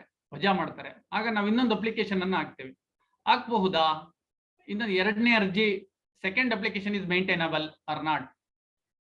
ಎರಡನೇ ಅರ್ಜಿ ಊರ್ಜಿತವೇ ಅಲ್ವೇ? ಈ ಒಂದು ಬಗ್ಗೆ, ಈ ಒಂದು ವಿಷಯದ ಬಗ್ಗೆ ಮಾನ್ಯ ಸರ್ವೋಚ್ಚ ನ್ಯಾಯಾಲಯವು AIR 1978 SC 527 AIR 1978 SC 527 ಈ ಒಂದು ಪ್ರಕರಣದಲ್ಲಿ ಮಾನ್ಯ ಸರ್ವೋಚ್ಚ ನ್ಯಾಯಾಲಯ ಏನಂತ ಹೇಳಿದೆ ಅಂದ್ರೆ, ಯಾವುದೇ ಒಂದು ಜಾಮೀನಿನ ಅರ್ಜಿಯನ್ನ ತಿರಸ್ಕರಿಸಿದಂತಹ ಸಂದರ್ಭದಲ್ಲಿ ಹೆಚ್ಚಿನ ವಿವರಣೆ ಹಾಗೂ ಬದಲಾದ ಸಂದರ್ಭಗಳ ಬೇರೆ ಕಾರಣಗಳನ್ನು ನಮೂದಿಸಿ ಮತ್ತೊಂದು ಅರ್ಜಿಯನ್ನು ಸಲ್ಲಿಸಲು ನಿರ್ಬಂಧವಿರುವುದಿಲ್ಲ ಎಂದು ಸರ್ವೋಚ್ಚ ನ್ಯಾಯಾಲಯ ಅಭಿಪ್ರಾಯಪಟ್ಟಿದೆ ಸನ್ಮಿತ್ರರೇ. ಅಂದ್ರೆ ಸೆಕೆಂಡ್ ಅಪ್ಲಿಕೇಶನ್ ಕೂಡ ಮೇಂಟೈನಬಲ್. ಒಂದು ವೇಳೆ ಮೊದಲನೇ ಅರ್ಜಿ ತಿರಸ್ಕೃತವಾದಂತಹ ಸಂದರ್ಭದಲ್ಲಿ ನಂತರ ಬದಲಾದ ಕಾರಣಗಳ ಆಧಾರದ ಮೇಲೆ ಸೆಕೆಂಡ್ ಅಪ್ಲಿಕೇಶನ್ ಕೂಡ ಮೇಂಟೈನಬಲ್ ಅಂತ ಹೇಳ್ಬಿಟ್ಟು ಈ ಒಂದು ತೀರ್ಪು ಹೇಳುತ್ತೆ ಸನ್ಮಿತರೆ. ಇದುವರೆಗೂ ನಾವು ಕಲಂ 437 ಬಗ್ಗೆ ತಿಳ್ಕೊಂಡು, ಈಗ ಕಲಂ 438 ಬಗ್ಗೆ ತಿಳ್ಕೊಳ್ಳೋಣ ಸನ್ಮಿತರೆ. ತಮ್ಗೆಲ್ಲ ಗೊತ್ತಿದೆ, ಕಲಂ 438 ನಿರೀಕ್ಷಣಾ ಜಾಮೀನು ಅಂದ್ರೆ ಆಂಟಿಸಿಪೇಟರಿ ಬೇಲ್, ಆಂಗ್ಲ ಭಾಷೆಯಲ್ಲಿ ಹೇಳ್ತೀವಿ ಆಂಟಿಸಿಪೇಟರಿ ಬೇಲ್ ಅಂತ ಹೇಳ್ತೀವಿ. ಈ ಆಂಟಿಸಿಪೇಟರಿ ಬೇಲ್ ಬಗ್ಗೆ ವಿವರಿಸುತ್ತೆ ಸನ್ಮಿತ್ರರೇ. ಈ ಆಂಟಿಸಿಪೇಟರಿ ಬೇಲ್ ಅಂದ್ರೆ ಏನು? ಅಂದ್ರೆ ನಿರೀಕ್ಷಣಾ ಜಾಮೀನು ಅಂದ್ರೆ ಏನು? ಯಾವುದೇ ಒಂದು ಜಾಮೀನು ರಹಿತ ಅಥವಾ ಜಾಮೀನಿಯವಲ್ಲದ ಅಪರಾಧ ಎಸಗಿದಂತಹ ಆರೋಪಿತ ಮೇಲೆ ಆ ಒಂದು ಬಂಧನ ನಿರೀಕ್ಷೆಯಲ್ಲಿ ಇರ್ತಕ್ಕಂಥ ಒಬ್ಬ ವ್ಯಕ್ತಿ ಏನ್ ಸಲ್ಲಿಸ್ತಾನೆ, ಆ ಅರ್ಜಿಯನ್ನೇ ನಾವು ನಿರೀಕ್ಷಣಾ ಜಾಮೀನು ಅಂತ ಹೇಳ್ತೀವಿ. ಅಂದ್ರೆ ಇದರಲ್ಲಿ ಎರಡು ಅಂಶಗಳು ಇರಬೇಕು. ಒಂದು, ಆತ ನಾನ್ ಬೇಲಬಲ್ ಅಫೆನ್ಸ್ ಅನ್ನ ಅಂದ್ರೆ ಜಾಮೀನಿಯವಲ್ಲದ ಆರೋಪಗಳನ್ನ ಎಸಗಿರಬೇಕು. ಆ ನಾನ್ ಬೇಲಬಲ್ ಅಫೆನ್ಸಿನ ಆಧಾರದ ಮೇಲೆ ಅಂದ್ರೆ ಜಾಮೀನಿಯವಲ್ಲದ ಆರೋಪಗಳ ಮೇಲೆ ಆತನನ್ನ ಪೊಲೀಸ್ನವರು ಬಂಧಿಸ್ತಕ್ಕಂತ ಒಂದು ನಿರೀಕ್ಷೆ ಕೂಡ ಇರಬೇಕು. ಆಗಿದ್ದಂತಹ ಸಂದರ್ಭದಲ್ಲಿ ಈ ನಿರೀಕ್ಷಣಾ ಜಾಮೀನು ಏನಿದೆ ಕಲಂ 438 ಅನ್ವಯ ಅದನ್ನ ಸಲ್ಲಿಸಬಹುದಾಗಿದೆ ಸನ್ಮಿತರೇ. ಈ ಜಾಮೀನು 438 ಅನ್ವಯ ಏನು ನಿರೀಕ್ಷಣಾ ಜಾಮೀನು ಸಲ್ಲಿಸ್ತೇವೆ, ಈ ನಿರೀಕ್ಷಣಾ ಜಾಮೀನು ಸಲ್ಲಿಸಿರ್ತಕ್ಕಂಥ ಸಂದರ್ಭದಲ್ಲಿ ಆರೋಪಿಯ ಬಂಧನದ ಅವಶ್ಯಕತೆ ಇರೋದಿಲ್ಲ. ಆಗ ಅಲ್ಲಿ ಆರೋಪಿ ಅಬ್ಸ್ಕ್ಯಾಂಡಿಂಗ್ ಅಲ್ಲಿ ಇರ್ತಾನೆ, ಅಂದ್ರೆ ತಲೆಮರೆಸ್ಕೊಂಡಿರ್ತಾನೆ. ಸನ್ಮಿತ್ರರೇ, ಆ ಒಂದು ಅರ್ಜಿಯನ್ನ ಯಾವ ಒಂದು ಆಧಾರಗಳ ಮೇಲೆ 438 ಅರ್ಜಿ ಏನಿದೆ ನಿರೀಕ್ಷಣಾ ಜಾಮೀನು, ಈ ನಿರೀಕ್ಷಣಾ ಜಾಮೀನು ಅರ್ಜಿಯನ್ನ ಆ ಜಾಮೀನು ರಹಿತವಾದಂತಹ ಅಪರಾಧ ಏನಿದೆ, ಯಾವ ಒಂದು ಅಪರಾಧದ ಅಡಿಯಲ್ಲಿ ಆತ ಅಪರಾಧವನ್ನು ಎಸಗಿರ್ತಾನೆ, ಆ ಒಂದು ಅಪರಾಧದ ಆಧಾರದ ಮೇಲೆ ಅದು ಉಚ್ಚ ನ್ಯಾಯಾಲಯದಲ್ಲಿ ಅಥವಾ ಸೆಷನ್ ಕೋರ್ಟ್, ಜಿಲ್ಲಾ ಮತ್ತು ಸತ್ರ ನ್ಯಾಯಾಲಯದಲ್ಲಿ ನಾವು ಜಾಮೀನು ಅರ್ಜಿಯನ್ನ ಸಲ್ಲಿಸಬಹುದಾಗಿದೆ ಸನ್ಮಿತ್ರರೇ. ಆ ಒಂದು ಜಾಮೀನು ಅರ್ಜಿ ಸಲ್ಲಿಸಿದಂತಹ ಸಂದರ್ಭದಲ್ಲಿ 438 ಅನ್ವಯ ನಾವೇನ್ ಜಾಮೀನು ಅರ್ಜಿಯನ್ನ ಸಲ್ಲಿಸ್ತೇವೆ ನಿರೀಕ್ಷಣಾ ಜಾಮೀನು, ಆ ನಿರೀಕ್ಷಣಾ ಜಾಮೀನು ಸಲ್ಲಿಸಿದಂತಹ ಸಂದರ್ಭದಲ್ಲಿ ನಿರೀಕ್ಷಣಾ ಜಾಮೀನಿನ ಮೇಲೆ ಆರೋಪಿಯನ್ನ ಬಿಡುಗಡೆ ಮಾಡಬೇಕೋ ಬೇಡವೋ ಅಂತಕ್ಕಂತ ವಿಚಾರವನ್ನ ನ್ಯಾಯಾಲಯವು ನಿರ್ಧರಿಸುತ್ತೆ. ಅಂತಹ ನಿರ್ಧರಿಸತಕ್ಕಂತಹ ಸಂದರ್ಭದಲ್ಲಿ ನ್ಯಾಯಾಲಯವು ಯಾವ ವಿಚಾರಗಳನ್ನ ಪರಿಗಣನೆ ಮಾಡಬೇಕು ಅಂದ್ರೆ ಸನ್ಮಿತ್ರರೇ, ಆ ಅಪರಾಧ ಏನಿದೆ, ಆರೋಪಿ ಮಾಡಿದಂತಹ ಅಪರಾಧದ ಆರೋಪದ ಗಂಭೀರತೆ ಮತ್ತೆ ಅದಕ್ಕೆ ವಿಧಿಸಿರ್ತಕ್ಕಂತಹ ಶಿಕ್ಷೆ, ಆ ಒಂದು ಅರ್ಜಿದಾರ ಏನಿದ್ದಾನೆ ಅವನು ನ್ಯಾಯದಾನದಿಂದ ಪರಾರಿಯಾಗ್ತಕ್ಕಂತಹ ಸಾಧ್ಯತೆ, ಮತ್ತೆ ಆ ಸಾಕ್ಷ್ಯ ನಾಶ, ಮತ್ತೆ ಆತ ಇನ್ಯಾವುದಾದ್ರೂ ಇದೇ ರೀತಿಯ ರೂಢಿಗತ ಅಪರಾಧಿಯಾಗಿದ್ದಾನೆ ಅಂದ್ರೆ ಬೇರೆ ಅಪರಾಧಗಳಲ್ಲಿ ಇದೇ ರೀತಿ ಅಪರಾಧವನ್ನ ಎಸಗಿದ್ದಾನೆಯೇ, ಈ ಎಲ್ಲ ಒಂದು ವಿಚಾರಗಳನ್ನ 438 ಅನ್ವಯ ಜಾಮೀನು ಅರ್ಜಿಯನ್ನ ಪರಿಗಣನೆ ಮಾಡಬೇಕಾದ್ರೆ ಏನು ಉಚ್ಚ ನ್ಯಾಯಾಲಯ ಏನಿದೆ ಅಥವಾ ಸತ್ತರ ನ್ಯಾಯಾಲಯ ಏನಿದೆ, ಆ ಒಂದು ಸಂದರ್ಭದಲ್ಲಿ ಈ ಎಲ್ಲ ಅಂಶಗಳನ್ನ ಮಾನ್ಯ ನ್ಯಾಯಾಲಯ ಗಮನಿಸಬೇಕಾಗುತ್ತೆ ಸನ್ಮಿತ್ರರೇ.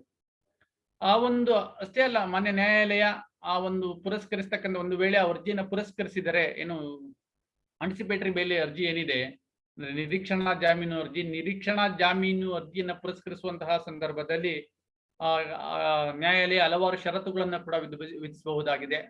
ಆ ಷರತ್ತುಗಳು ಯಾವ್ಯಾವ ಅಂದ್ರೆ, ಉದಾಹರಣೆಗೆ ಒಂದು ಅಗತ್ಯವಿದ್ರೆ ಪೊಲೀಸ್ ಅಧಿಕಾರಿಯಿಂದ ವಿಚಾರಣೆಗೆ ಆರೋಪಿಯು ಲಭ್ಯವಾಗಬೇಕು. ನ್ಯಾಯಾಲಯ ಅಥವಾ ಪೊಲೀಸ್ ಅಧಿಕಾರಿಯ ಮುಂದೆ ಹಾಜರಾಗಬೇಕು. ಅಥವಾ ಏನು ಪ್ರಕರಣದ ಸಾಕ್ಷಿಗಳೇನಿದ್ದಾರೆ, ಸಾಕ್ಷಿಗಳಿಗೆ ಯಾವುದೇ ಪ್ರಚೋದನೆ ಅಥವಾ ಬೆದರಿಕೆ ಆಗಬಾರದು, ಅಥವಾ ಅವರಿಗೆ ಯಾವುದೋ ಪ್ರಚೋದನೆಯನ್ನ ನೀಡಿ ಸಾಕ್ಷಿನ ತನ್ನ ಕಡೆಗೆ ಓಲೈಸ್ಕೋಬಾರದು. ಮತ್ತೆ ನ್ಯಾಯಾಲಯದ ಅನುಮತಿ ಇಲ್ಲದೆ ನ್ಯಾಯಾಲಯದ ವ್ಯಾಪ್ತಿಯನ್ನ ತೊರೆಯಬಾರದು. ಈ ತರ ಮತ್ತೆ ಅಗತ್ಯವಿದ್ರೆ ತನಿಖಾಧಿಕಾರಿಗಳ ಮುಂದೆ ಹಾಜರಾಗಬೇಕು.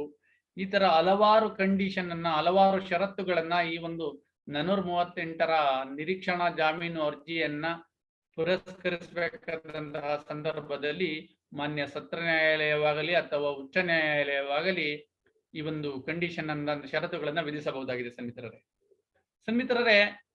ಏನ್ ಈ ನಿರೀಕ್ಷಣಾ ಜಾಮೀನು ಏನಿದೆ, ಈ ನಿರೀಕ್ಷಣಾ ಜಾಮೀನಿಗೆ ಯಾವುದಾದ್ರೂ ಒಂದು ಅವಧಿ ಇದೆಯೇ?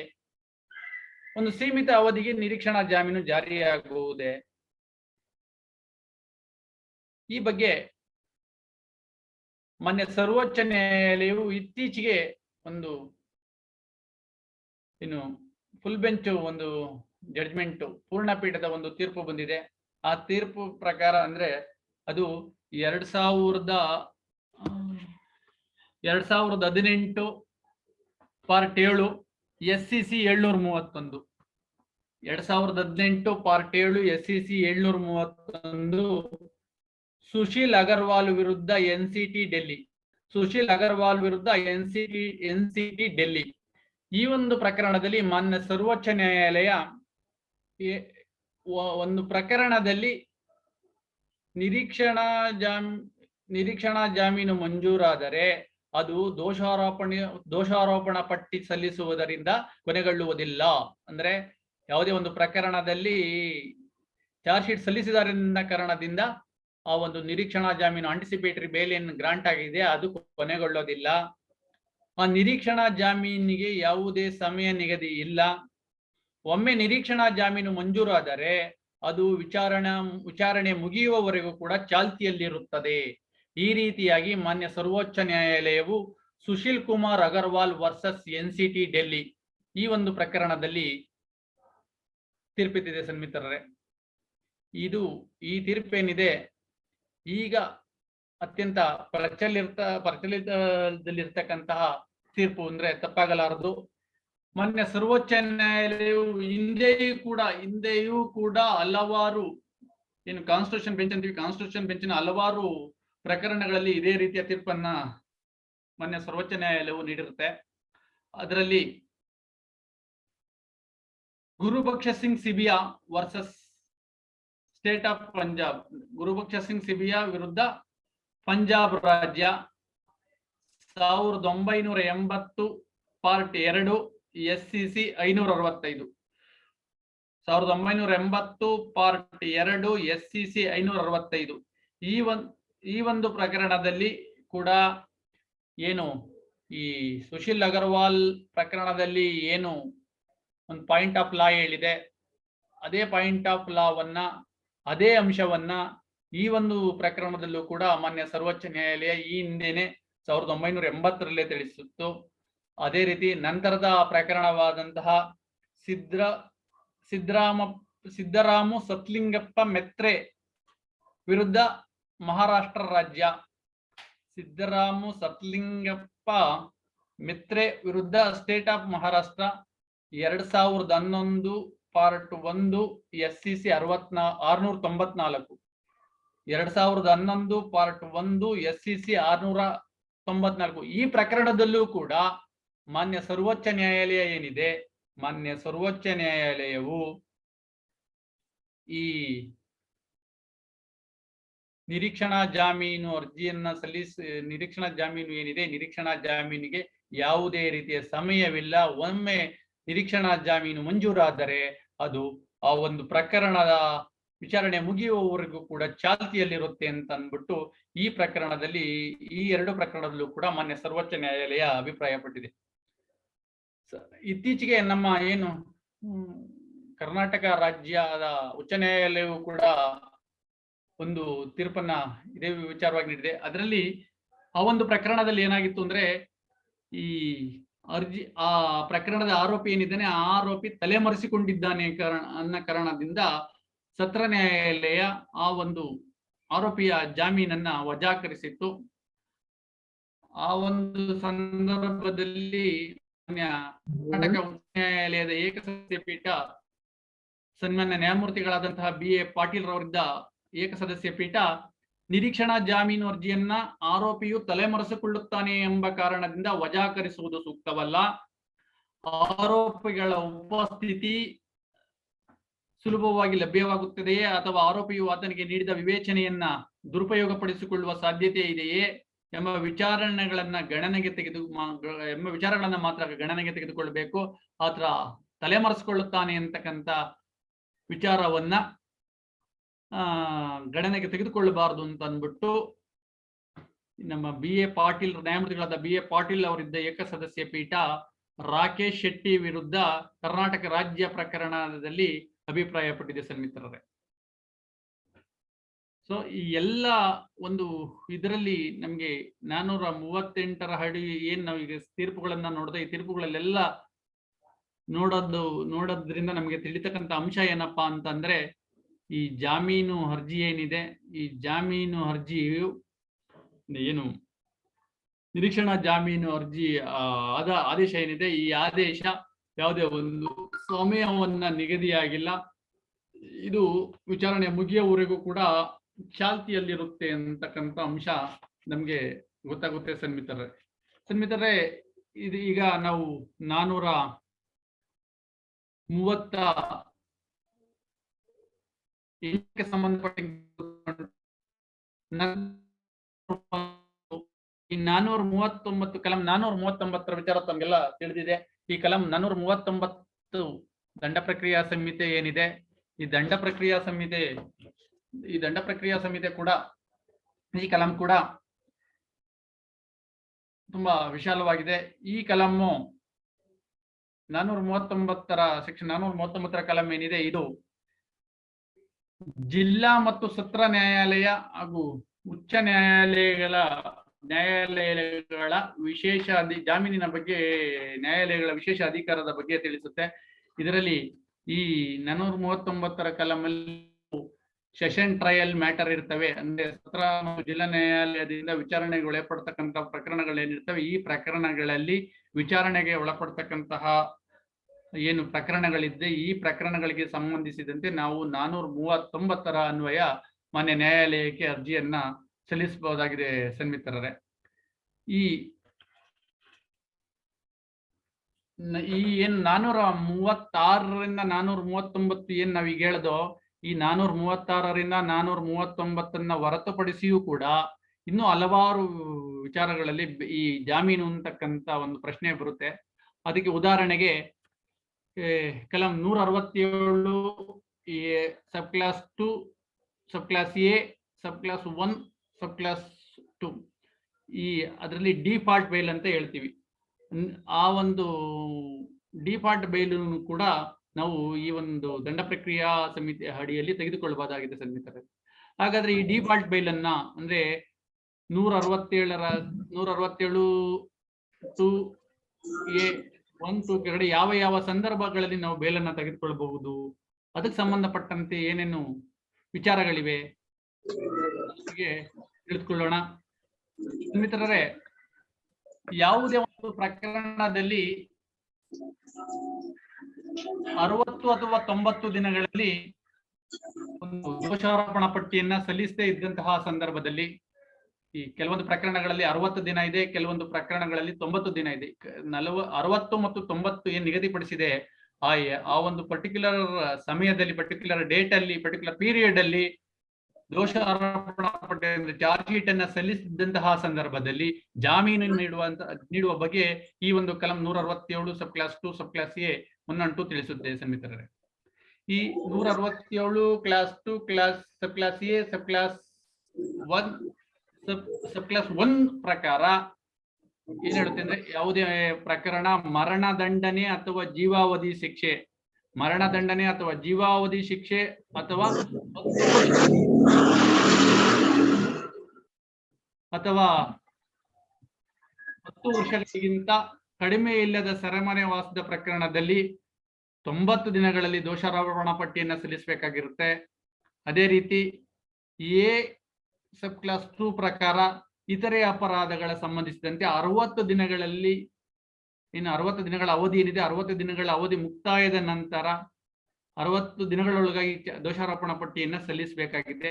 ಒಂದು ವೇಳೆ ಏನು ಮೇಲೆ ಏನ್ ಹೇಳಿದೆ 90 ದಿನಗಳ ಅವಧಿ ಅಥವಾ 60 ದಿನಗಳ ಅವಧಿ, ಈ ನಿಗದಿಪಡಿಸಿದ 90 ಅಥವಾ 60 ದಿನಗಳ ಅವಧಿಯಲ್ಲಿ ದೋಷಾರೋಪಣಾ ಪಟ್ಟಿಯನ್ನ ಒಂದು ವೇಳೆ ಪೊಲೀಸ್ನವರು ನ್ಯಾಯಾಲಯಕ್ಕೆ ಸಲ್ಲಿಸದೇ ಇದ್ದಂತಹ ಸಂದರ್ಭದಲ್ಲಿ ಈ ಒಂದು 167 ಸಬ್ ಕ್ಲಾಸ್ 2A ಜಾರಿಗೆ ಬರುತ್ತೆ ಸನ್ಮಿತ್ರರೇ.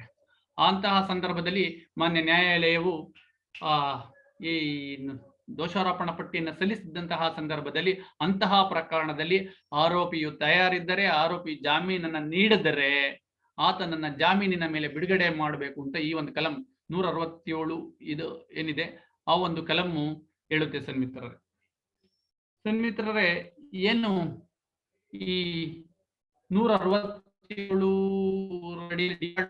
ತಗೊಂಡಿರ್ತೀವಿ, ಈ ಡಿಫಾಲ್ಟ್ ಬೇಲನ್ನ ಕೆಲವೊಂದು ವಿಶೇಷ ಸಂದರ್ಭಗಳಲ್ಲಿ ಕಲಂ 437 ಸಬ್ ಕ್ಲಾಸ್ 5 ಮತ್ತೆ 439 ಸಬ್ ಕ್ಲಾಸ್ 2, 439 ಸಬ್ ಕ್ಲಾಸ್ 2 ಮತ್ತೆ 437 ಸಬ್ ಕ್ಲಾಸ್ 5 ಈ ಒಂದು ಕಲಂನ ಅಡಿಯಲ್ಲಿ ಈ ಡಿಫಾಲ್ಟ್ ಬೇಲ್ ಏನಿದೆ, ಡಿಫಾಲ್ಟ್ ಬೇಲ್ ನ ಪಡ್ಕೊಂಡಿದೆ ಅದನ್ನ ರದ್ದುಪಡಿಸಬಹುದು ಅಂತ ಕೂಡ ಈ ಒಂದು 437(5) ಮತ್ತೆ 437 ಸಬ್ ಕ್ಲಾಸ್ 2 ಹೇಳುತ್ತೆ ಸನ್ಮಿತ್ರರೇ.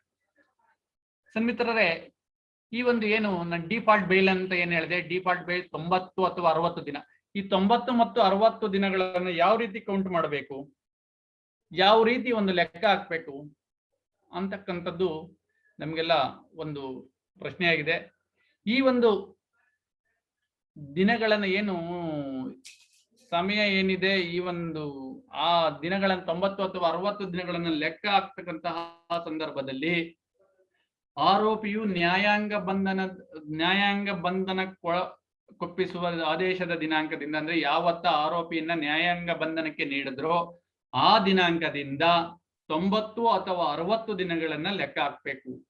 ಈ ವಿಚಾರವನ್ನ ಮಾನ್ಯ ನ್ಯಾಯಮೂರ್ತಿಗಳಾದಂತಹ SP ಭಟ್ರವರು AIR 1986 SC 2130 AIR 1986 SC 2130 Satyanarayana ವಿರುದ್ಧ ಆಂಧ್ರ ಪ್ರದೇಶ ರಾಜ್ಯ, ಸತ್ಯನಾರಾಯಣ ವಿರುದ್ಧ ಆಂಧ್ರ ಪ್ರದೇಶ ರಾಜ್ಯ ಈ ಒಂದು ಪ್ರಕರಣದಲ್ಲಿ 90 ಅಥವಾ 60 ದಿನಗಳನ್ನ ಯಾವ ರೀತಿ ಲೆಕ್ಕ ಹಾಕ್ಬೇಕು ಅಂತಕ್ಕಂಥದ್ನ ಮಾನ್ಯ ಸರ್ವೋಚ್ಚ ನ್ಯಾಯಾಲಯ ತಿಳಿಸಿದೆ ಸನ್ಮಿತ್ರರೇ.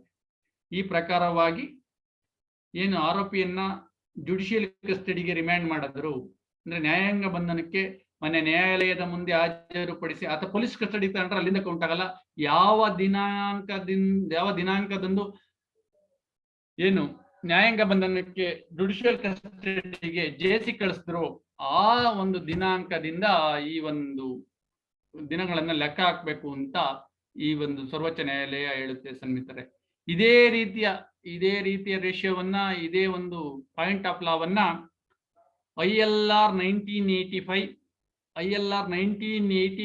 KAR 3098 ILR 1985 KAR 3098 Balappa Karnool ವಿರುದ್ಧ ಕರ್ನಾಟಕ ಸರ್ಕಾರ, ಬಾಳಪ್ಪ ಕರ್ನೂಲ್ ವಿರುದ್ಧ ಕರ್ನಾಟಕ ಸರ್ಕಾರ ಪ್ರಕರಣದಲ್ಲಿ ನಮ್ಮ ಕರ್ನಾಟಕ ಉಚ್ಚ ನ್ಯಾಯಾಲಯವು ಕೂಡ ಇದೇ ಏನು ನಾನು ಸರ್ವೋಚ್ಚ ನ್ಯಾಯಾಲಯದ ತೀರ್ಪಿನಲ್ಲಿದೆ, ಇದೇ ನ್ಯಾಯಾಲಯದ ತೀರ್ಪಿನಲ್ಲಿ ಇರತಕ್ಕಂಥ ರೇಷಿಯೋವನ್ನೇ ಪರಿಗಣಿಸಬೇಕು ಅಂತ ಹೇಳುತ್ತೆ ಸನ್ಮಿತ್ರರೇ. ಸನ್ಮಿತ್ರರೇ, ಹಾಗಾದ್ರೆ ಈ 90 ಅಥವಾ 60 ದಿನಗಳ ಅವಧಿ ಮುಗಿದಿದೆ. 90 ಅಥವಾ 60 ದಿನಗಳ ಅವಧಿ ಮುಗಿದಿದ್ರು ಕೂಡ ಪೊಲೀಸ್ನವರು ಯಾವುದೇ ರೀತಿಯ ದೋಷಾರೋಪಣಾ ಪಟ್ಟಿಯನ್ನ ಸಲ್ಲಿಸಿಲ್ಲ. ಅಂತಹ ಸಂದರ್ಭದಲ್ಲಿ ಏನ್ ಮಾಡಬೇಕು? ಆರೋಪಿ ಜಾಮೀನು ಅರ್ಜಿಯನ್ನ, ಆರೋಪಿಗೆ ವಿಚಾರ ಗೊತ್ತಿಲ್ಲ, ಹಾಗೆ ಏನ್ ಮಾಡಬೇಕು? ಈ ವಿಚಾರದ ಬಗ್ಗೆ ಮಾನ್ಯ ಸರ್ವೋಚ್ಚ ನ್ಯಾಯಾಲಯವು AIR 1979 SC 1377 AIR 1979 SC 1377 ಹುಸೇನಿಯಾ ಖಾತಂ ವಿರುದ್ಧ ಬಿಹಾರ ರಾಜ್ಯ, ಹುಸೇನಿಯಾ ಖಾತಂ ವಿರುದ್ಧ ಬಿಹಾರ ರಾಜ್ಯ ಸರ್ವೋಚ್ಚ ನ್ಯಾಯಾಲಯ ಏನಂತ ಹೇಳಿದೆ ಅಂದ್ರೆ, ವಿಚಾರಣಾ ಪೂರ್ಣ ಕೈದಿಯು 60 ಅಥವಾ 90 ದಿನಗಳು ಮುಗಿದ ನಂತರ ತನ್ನನ್ನು ಬಿಡುಗಡೆ ಕೋರಿಕೆಯ ಅರ್ಜಿ ಸಲ್ಲಿಸುವ ಅವಶ್ಯಕತೆ ಇರುವುದಿಲ್ಲ. ಆ ಅವಧಿ ಮುಗಿದ ಕೂಡಲೇ ಅವನಿಗೆ ಹೊಂದಿರುವ ಹಕ್ಕನ್ನು ದಂಡಾಧಿಕಾರಿಯು ತಾನಾಗಿಯೇ ತಿಳಿಸತಕ್ಕದ್ದೆಂದು, ಆದ್ದರಿಂದ ಬಿಡುಗಡೆ ಕೋರಿ ಆವೇದನೆ ಸಲ್ಲಿಸಬೇಕೆಂದು, ಮತ್ತೆ ಅದರ ವಿರುದ್ಧವಾಗಿ ಏನು ಆರಕ್ಷಕರೇನಿದ್ದಾರೆ ಆರಕ್ಷಕರಿಗೆ ನೀವು ಚಾರ್ಜ್ ಶೀಟ್ ಯಾಕೆ ಸಲ್ಲಿಸಿಲ್ಲ ಅಂತ ನೋಟಿಸ್ ಕೊಡುವ ಪ್ರಮೇಯ ಉದ್ಭವವಾಗೋದಿಲ್ಲ ಅಂತ ಅಂದ್ಬಿಟ್ಟು ಈ ಒಂದು ಪ್ರಕರಣದಲ್ಲಿ ಮಾನ್ಯ ಸರ್ವೋಚ್ಚ ನ್ಯಾಯಾಲಯ ಅಭಿಪ್ರಾಯ ಪಟ್ಟಿದೆ ಸನ್ಮಿತ್ರರೇ. ಅಂದ್ರೆ ಯಾವುದೇ ಒಬ್ಬ ವ್ಯಕ್ತಿ 60 ದಿನಗಳ 60 ಅಥವಾ 90 ದಿನಗಳ ಅವಧಿ, ನಿಗದಿತ ಅವಧಿ ಏನಿದೆ, ನಿಗದಿತ ಅವಧಿ ಮುಗಿದಂತಹ ಸಂದರ್ಭದಲ್ಲಿ ಅವನು ಈ ತರ ಅವಧಿ ಮುಗಿದ ಕೂಡಲೇ ಆತನಿಗೆ ಈಗ ನೋಡಪ್ಪ ಈ ಅವಧಿ ಮುಗಿದಿದೆ, ಇನ್ನು ಪೊಲೀಸ್ನವರು ಚಾರ್ಜ್ ಶೀಟ್ ಅನ್ನ ಸಬ್ಮಿಟ್ ಮಾಡಿಲ್ಲ, ದೋಷಾರೋಪಣಾ ಪಟ್ಟಿಯನ್ನು ಸಲ್ಲಿಸಿಲ್ಲ ಮಾನ್ಯ ನ್ಯಾಯಾಲಯಕ್ಕೆ, ಹಾಗಾಗಿ ನೀನು ಅರ್ಜಿ ಏನಾದ್ರು ಅರ್ಜಿ ಸಲ್ಲಿಸಬಹುದಾಗಿದೆ ಅಂತಕ್ಕಂಥ ವಿಚಾರವನ್ನ ಮಾನ್ಯ ನ್ಯಾಯಾಲಯ ಏನಿರುತ್ತೆ ಆ ನ್ಯಾಯಾಲಯ ಆರೋಪಿಯ ಗಮನಕ್ಕೆ ತರಬೇಕು. ಅಂತಹ ಸಂದರ್ಭದಲ್ಲಿ ಪೊಲೀಸ್ಗೆ ಚಾರ್ಜ್ ಶೀಟ್ ಯಾಕೆ ಸಬ್ಮಿಟ್ ಮಾಡಿಲ್ಲ, ಚಾರ್ಜ್ ಶೀಟ್ ಯಾಕೆ ಸಲ್ಲಿಸಿಲ್ಲ ಅಂತಕ್ಕಂಥ ಅಂದ್ಬಿಟ್ಟು ನೋಟಿಸ್ ಕೊಡ್ತಕ್ಕಂಥ ಅವಶ್ಯಕತೆ ಇಲ್ಲ ಅಂತ ಅಂದ್ಬಿಟ್ಟು ಮಾನ್ಯ ಸರ್ವೋಚ್ಚ ನ್ಯಾಯಾಲಯ ಹೇಳಿದೆ ಸನ್ಮಿತ್ರರೇ. ಅದೇ ರೀತಿ ಈಗ ಒಂದು ಪ್ರಕರಣದಲ್ಲಿ ನಾವು 90 ಅಥವಾ 60 ದಿನಗಳ ಅವಧಿ ಏನಿದೆ, 90 ಅಥವಾ 60 ದಿನಗಳ ಅವಧಿಯಲ್ಲಿ ಏನು ಪೊಲೀಸ್ನವರು ಏನಿರ್ತಾರೆ, ಕಂಪ್ಲೇನೆಂಟ್ ಪೊಲೀಸು, ಫಿರ್ಯಾದಿ ಪೊಲೀಸ್ನವರು ಚಾರ್ಜ್ ಶೀಟ್ ಅನ್ನ ಸಲ್ಲಿಸಿರೋದಿಲ್ಲ. ಅಂತಹ ಸಂದರ್ಭದಲ್ಲಿ ಆ ಚಾರ್ಜ್ ಶೀಟ್ ಅನ್ನ ಸಲ್ಲಿಸಿಲ್ಲ ಅನ್ನೋ ಕಾರಣದಿಂದ ಈ ಆರೋಪಿತರ ಪರವಾಗಿ ಜಾಮೀನು ಅರ್ಜಿಯನ್ನ ಸಲ್ಲಿಸಲಾಗುತ್ತೆ. ಆ ಜಾಮೀನು ಅರ್ಜಿಯನ್ನ ಸಲ್ಲಿಸಲಾದಂತಹ ಸಂದರ್ಭದಲ್ಲಿ ಆ ಜಾಮೀನು ಅರ್ಜಿಯನ್ನ ಸಲ್ಲಿಸಿದ ನಂತರ, ಅಂದ್ರೆ ಕೋರ್ಟ್ಗೆ ಅಪ್ಲಿಕೇಶನ್ ಫೈಲ್ ಮಾಡಿದ ನಂತರ ಪೊಲೀಸ್ನವರು ಚಲನನ್ನ ಸಬ್ಮಿಟ್ ಮಾಡ್ತಾರೆ, ಅಂದ್ರೆ ಚಾರ್ಜ್ ಶೀಟ್ ಅನ್ನ ಸಬ್ಮಿಟ್ ಮಾಡ್ತಾರೆ. ಅಂತಹ ಸಂದರ್ಭದಲ್ಲಿ ಜಾಮೀನಿನ ಹಕ್ಕು ಆರೋಪಿಗಿದೆಯೇ? ಆರೋಪಿ ಆಗ ಚಾರ್ಜ್ ಶೀಟ್ ಅನ್ನು ಸಬ್ಮಿಟ್ ಮಾಡಿಬಿಟ್ರು ಅನ್ನೋ ಕಾರಣದಿಂದ ಆರೋಪಿಯ ಜಾಮೀನು ಅರ್ಜಿ ಏನಿದೆ, ಡಿಫಾಲ್ಟ್ ಬೇಲ್ ಮೇಲೆ 167 ಕ್ಲಾಸ್ 2 ಮೇಲೆ ಅರ್ಜಿಯನ್ನು ಸಲ್ಲಿಸಿದ್ದ, ಆ ಅರ್ಜಿ ವಜಾಕರಿಸಲು ಸೂಕ್ತವಾಗಿರುತ್ತದೆ ಅಂದ್ರೆ ಇಲ್ಲ. ಯಾಕಂದ್ರೆ ಈ ಒಂದು ನಿಟ್ಟಿನಲ್ಲಿ ಮಾನ್ಯ ಸರ್ವೋಚ್ಚ ನ್ಯಾಯಾಲಯವು 2001 ಪಾರ್ಟ್ 5 SCC 453 2001 ಪಾರ್ಟ್ 5 SCC 453 ಈ ಒಂದು ಪ್ರಕರಣದಲ್ಲಿ ಮಾನ್ಯ ಸರ್ವೋಚ್ಚ ನ್ಯಾಯಾಲಯವು ಜಾಮೀನು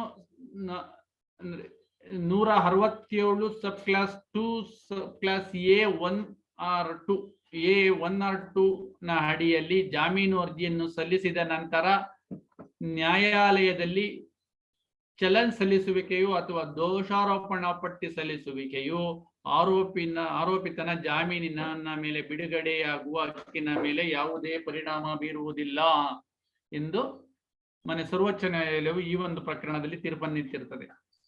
ಇದೇ ರೀತಿಯ ಒಂದು ಸಿಮಿಲಾರ್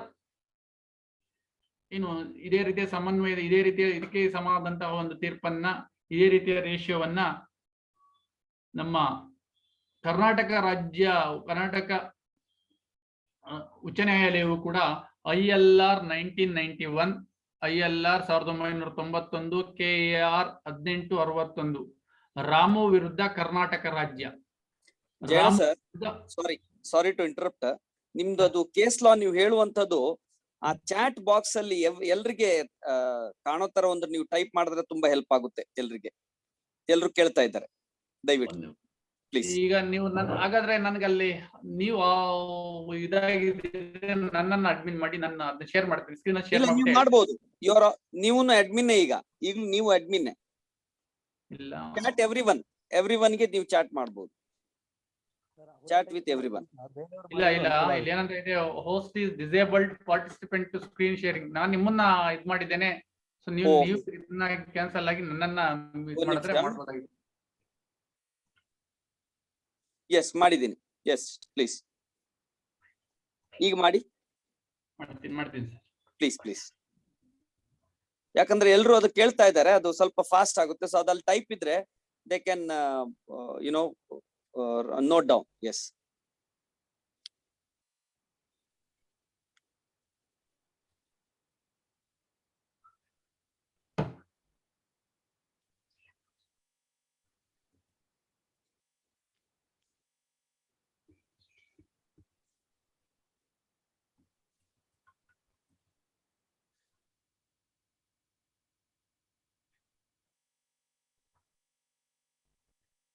ದೀಸ್ ಆರ್ ಆಲ್ ದ ಇಷ್ಟು ಕೇಸ್ ಲಾಗಳ, ಇದೆಲ್ಲ ಕೇಸ್ ಲಾಗಳು. ಹೌದು ಸರ್, ಈಗ ನಾನು ಇಷ್ಟು ಕೇಸ್ ಈಗ ಇನ್ನೊಂದ್ ಏನ್ ಮಾಡ್ಬೋದು ಎಲ್ರು, ಅಲ್ಲ ಇನ್ನೊಂದ್ ಏನ್ ಮಾಡ್ಬೋದು ಎಲ್ರು, ಇದ್ರದೊಂದು ಸ್ಕ್ರೀನ್ ಶಾಟ್ ತಗೊಂಡ್ರೆ ಎಲ್ರಿಗೂ ಹೆಲ್ಪ್ ಆಗುತ್ತೆ. ಒಂದೇ ಸಲ ಸ್ಕ್ರೀನ್ ಶಾಟ್ ಎಲ್ರು ತಗೋಬಹುದು. ಈ ಎಲ್ಲಾ ಪ್ರಕರಣಗಳನ್ನ ಅವನ್ನೆಲ್ಲ ನಾನು ಗ್ರೂಪ್ ಅಲ್ಲಿ ಕಳಿಸ್ತೇನೆ ಸರ್. ಆಗ್ಬೋದು ಸರ್. ಆಯ್ತು. ಏನು ಈಗ ನಾನು ಏನ್ ಹೇಳಿದೆ, ILR 1991 KAR 1861 ರಾಮು ವಿರುದ್ಧ ಕರ್ನಾಟಕ ರಾಜ್ಯ.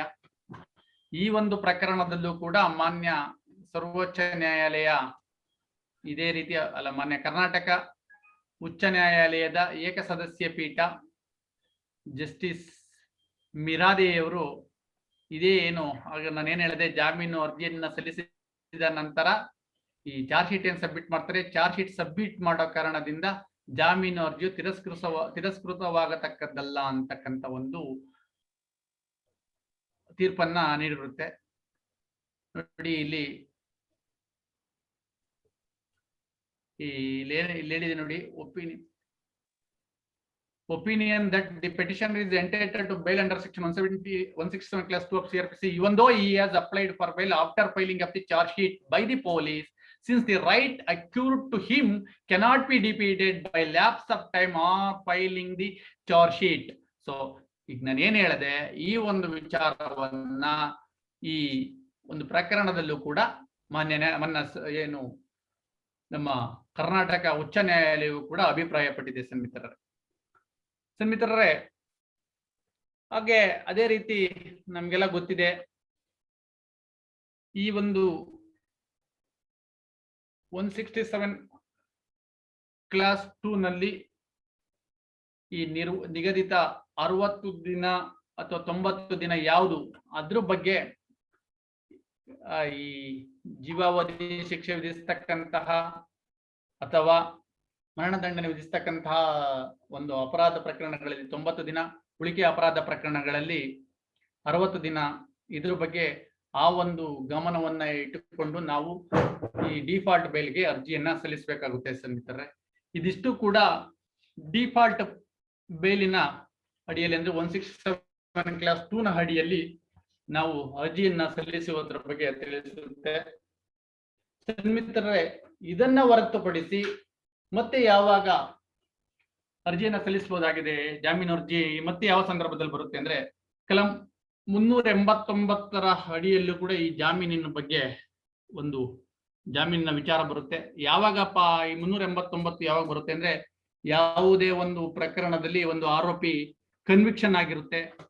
ಆ ಕನ್ವಿಕ್ಷನ್ ಆದಂತಹ ಸಂದರ್ಭದಲ್ಲಿ ಆತನ ವಿರುದ್ಧ ಆ ಕನ್ವಿಕ್ಷನ್ ಅನ್ನ ವಿರುದ್ಧ ಆತನ ಏನ್ ಶಿಕ್ಷೆ ಆಗಿರುತ್ತೆ, ಶಿಕ್ಷೆಯ ವಿರುದ್ಧ ಮಾನ್ಯ ಸತ್ರ ನ್ಯಾಯಾಲಯದ ಮುಂದೆ ಅಥವಾ ಉಚ್ಚ ನ್ಯಾಯಾಲಯದ ಮುಂದೆ ಅಪೀಲ್ ಅನ್ನ ಸಲ್ಲಿಸಿರ್ತಾನೆ. ಅಂತಹ ಸಂದರ್ಭದಲ್ಲಿ ಆ ಒಂದು ಏನ್ ಅಪರಾಧಿ ಏನ್ ನಿರ್ಣಯಿತನಾಗಿರ್ತಾನೆ, ಆ ಒಂದು ಶಿಕ್ಷೆಗೆ ಒಳಗಾಗಿರ್ತಕ್ಕಂತಹ ವ್ಯಕ್ತಿ ಆ ಒಂದು ಮೇಲ್ಮನವಿ ಅಪೀಲ್ ಏನಿದೆ, ಅಪೀಲ್ ಬಾಕಿ ಇರೋವರೆಗೂ, ಅದು ಇತ್ಯರ್ಥವಾಗುವವರೆಗೂ ಅಪರಾಧಿಯನ್ನ ಜಾಮೀನಿನ ಮೇಲೆ ಬಿಡುಗಡೆ ಮಾಡಬಹುದು ಅಂತ ಈ ಒಂದು ಕಲಮು ಹೇಳುತ್ತೆ. ಈ ಒಂದು ಕಲಂನ ಅಡಿಯಲ್ಲಿ ಬೇಲನ್ನ ತಗೊಳ್ಬೇಕಾದಂತಹ ಸಂದರ್ಭದಲ್ಲಿ, ಜಾಮೀನನ್ನ ಪಡೆಯತಕ್ಕಂತಹ ಸಂದರ್ಭದಲ್ಲಿ ಆ ರೀತಿ ಜಾಮೀನನ್ನ ಪಡೆಯಲು ಆತನಿಗೆ ಸಾಕಷ್ಟು ಕಾರಣಗಳಿವೆ ಅಂತಕ್ಕಂಥದ್ದನ್ನ ಆತ ಮಾನ್ಯ ನ್ಯಾಯಾಲಯದಲ್ಲಿ ತಿಳಿಸ್ಬೇಕಾಗುತ್ತೆ. ಆ ಒಂದು ಜಾಮೀನು ಏನಿದೆ, ಆ ಜಾಮೀನು ಒಂದು ನಿಗದಿತ ಅವಧಿಯವರೆಗೆ ಮಾತ್ರ ತಂದ ಅಪೀಲ್ ಏನಿದೆ, ಅಪೀಲ್ ಪೀರಿಯಡ್ ಮುಗಿಯುವವರೆಗೂ ಮಾತ್ರ ಅದು ಅನ್ವಯಿಸುತ್ತೆ. ಸನ್ನಿಹಿತರೆ, ಇದುವರೆಗೂ ನಾವು ಜಾಮೀನುಗಳ ಬಗ್ಗೆ ತಿಳ್ಕೊಂಡು, ಜಾಮೀನುಗಳ ನೀಡುವಿಕೆಯ ಬಗ್ಗೆ ತಿಳ್ಕೊಂಡು, ಹಾಗಾದ್ರೆ ಜಾಮೀನನ್ನ ಯಾವ ಸಂದರ್ಭದಲ್ಲಿ ನಿರಾಕರಿಸಬಹುದು, ಇದ್ರ ಬಗ್ಗೆ ಕಲಂ 436 ಸಬ್ ಕ್ಲಾಸ್ 2 ಆ ಒಂದು ಕಲಂ ಹೇಳುತ್ತೆ. ಆ ಪ್ರಕಾರ ಯಾವುದೇ ಒಬ್ಬ ವ್ಯಕ್ತಿ ಈ ಹಿಂದೆ ಏನಾದರೂ ಜಾಮೀನಿನ ಮುಚ್ಚಳಿಕೆ ಬಾಂಡನ ಷರತ್ ಅಂದ್ರೆ ಜಾಮೀನು ಬಾಂಡ್ ಅಂದ್ರೆ ಶ್ಯೂರಿಟಿ ಬಾಂಡ್ ಏನಿದೆ, ಶ್ಯೂರಿಟಿ ಬಾಂಡ್ ನಲ್ಲಿ ಇರತಕ್ಕಂಥ ಷರತ್ತುಗಳನ್ನ ಉಲ್ಲಂಘಿಸಿದ್ರೆ ಆತನ ಜಾಮೀನನ್ನ ನಿರಾಕರಿಸಬಹುದು. ಮತ್ತೆ ಒಂದು ವೇಳೆ ಆತ ದಂಡವನ್ನ ಕಟ್ಟಿದ್ದ ಅದಕ್ಕೋಸ್ಕರ ಏನ್ ನಿರಾಕರಿಸಿದ್ದಾನೆ, ಅವನು ಉಲ್ಲಂಘಿಸೋದಕ್ಕೋಸ್ಕರ ಆತನಿಗೆ ದಂಡವನ್ನ ಪಾವತಿಸೋದಕ್ಕೂ ಕೂಡ ಮಾನ್ಯ ನ್ಯಾಯಾಲಯವು ತಿಳಿಸಬಹುದಾಗಿದೆ. ಸನ್ಮಿತ್ರರೇ, ಇದರ ಜೊತೆಗೆ ನಾವು ಇನ್ನು ಕೆಲವೊಂದು ವಿಚಾರಗಳನ್ನ ತಿಳ್ಕೊಳ್ಳೋಣ. ಏನಂದ್ರೆ, ಈಗ ಯಾವುದೇ ಒಂದು ದಂಡಾಧಿಕಾರಿ ಏನಿದ್ದಾನೆ ಅಂದ್ರೆ ನ್ಯಾಯಾಧೀಶರು ಏನಿದ್ದಾರೆ, ನ್ಯಾಯಾಧೀಶರು ಯಾವುದೇ ಒಂದು ಜಾಮೀನು ಅರ್ಜಿಯನ್ನ ಪುರಸ್ಕರಿಸ್ತಕ್ಕಂತಹ ಸಂದರ್ಭದಲ್ಲಿ, ಅಪ್ಲಿಕೇಶನ್ ಅಲೌ ಮಾಡ್ತಕ್ಕಂತಹ ಸಂದರ್ಭದಲ್ಲಿ ಏನು ತನ್ನ ವಿಚಾರಣಾಧಿಕಾರ ವ್ಯಾಪ್ತಿಯಲ್ಲಿ ಅಂದ್ರೆ ಆ ಲೋಕಲ್ ಏನು ಕೋರ್ಟಿನ ಜ್ಯೂರಿಶಿಕ್ಷನ್ ಏನಿದೆ, ಆ ಒಂದು ಜ್ಯೂರಿಶಿಕ್ಷನ್ ವ್ಯಾಪ್ತಿಯಲ್ಲಿ ವಾಸಿಸಿರ್ತಕ್ಕಂತಹ ಜಾಮೀನುದಾರರನ್ನೇ ಜಾಮೀನಾಗಿ ಕೊಡಬೇಕು ಅಂತಕ್ಕಂಥ ಆದೇಶ ಕೆಲವೊಂದರಲ್ಲಿ ಮಾಡ್ತಾರೆ. ಈ ರೀತಿ ಆದೇಶ ಸರಿಯೇ? ಅದಕ್ಕೆ ಸಂಬಂಧಪಟ್ಟಂತೆ ಮಾನ್ಯ ಸರ್ವೋಚ್ಚ ನ್ಯಾಯಾಲಯವು AIR 1978 SC 1594 AIR 1978 SC 1594 Motiram ಮತ್ತು ಇತರರು ವಿರುದ್ಧ ಮಧ್ಯಪ್ರದೇಶ ರಾಜ್ಯ, ಈ ಒಂದು ಪ್ರಕರಣದಲ್ಲಿ ಮಾನ್ಯ ಸರ್ವೋಚ್ಚ ನ್ಯಾಯಾಲಯವು ದಂಡಾಧಿಕಾರಿಯು ತನ್ನ ವಿಚಾರಣಾಧಿಕಾರದ ವ್ಯಾಪ್ತಿಯಲ್ಲಿ ವಾಸಿಸುತ್ತಿರುವ ಜಾಮೀನುದಾರ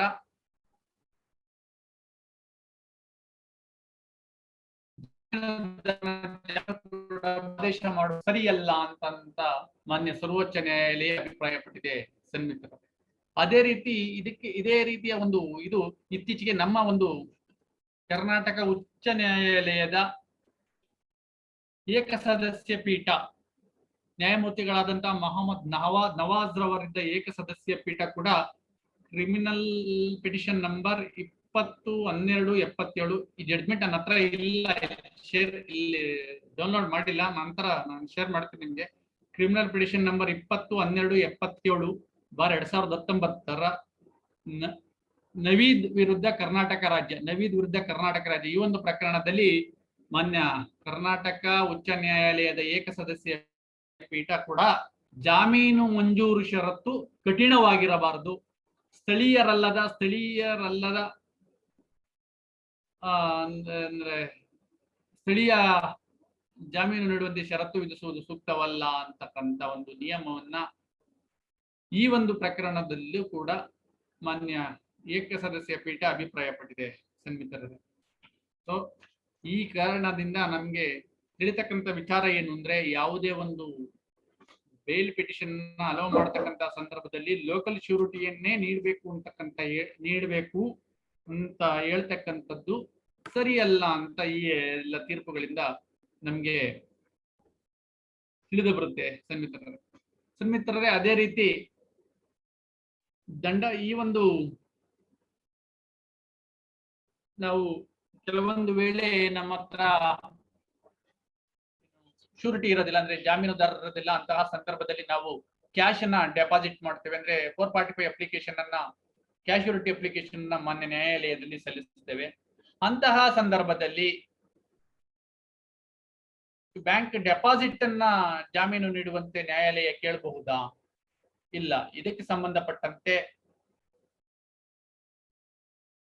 1990 ಪಾರ್ಟ್ 1 AWC ಇದನ್ನ ನಂತರ ನಿಮ್ಗೆ ಇದನ್ನ ಶೇರ್ ಮಾಡ್ತೇನೆ. ಇದು ನಂತರ ಡೌನ್ಲೋಡ್ ಮಾಡಿಲ್ಲ ನಾನು. 1990 ಪಾರ್ಟ್ 1 AWC 198. ಈ ಒಂದು ಪ್ರಕರಣದಲ್ಲಿ ದಂಡ ಪ್ರಕ್ರಿಯಾ ಸಂಹಿತೆಯ ಯಾವುದೇ ಕಾಲಂಗಳು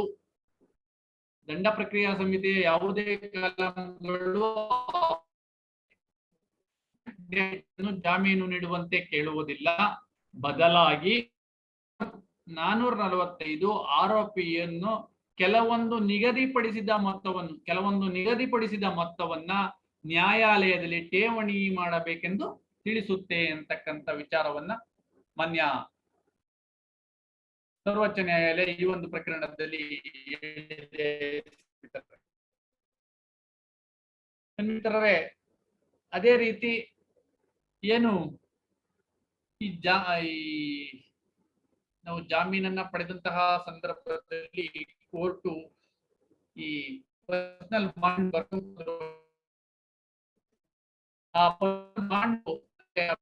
ಮೊತ್ತ ಏನಿದೆ ಆ ಬಾಂಡಿನ ಮೊತ್ತವನ್ನ ಯಾವ ಒಂದು ಆಧಾರದ ಮೇಲೆ ನಿಗದಿಪಡಿಸಬೇಕು? ಕೋರ್ಟು ತನಗೆ ಹಣವನ್ನ ನಿಗದಿಪಡಿಸಬಹುದಾ?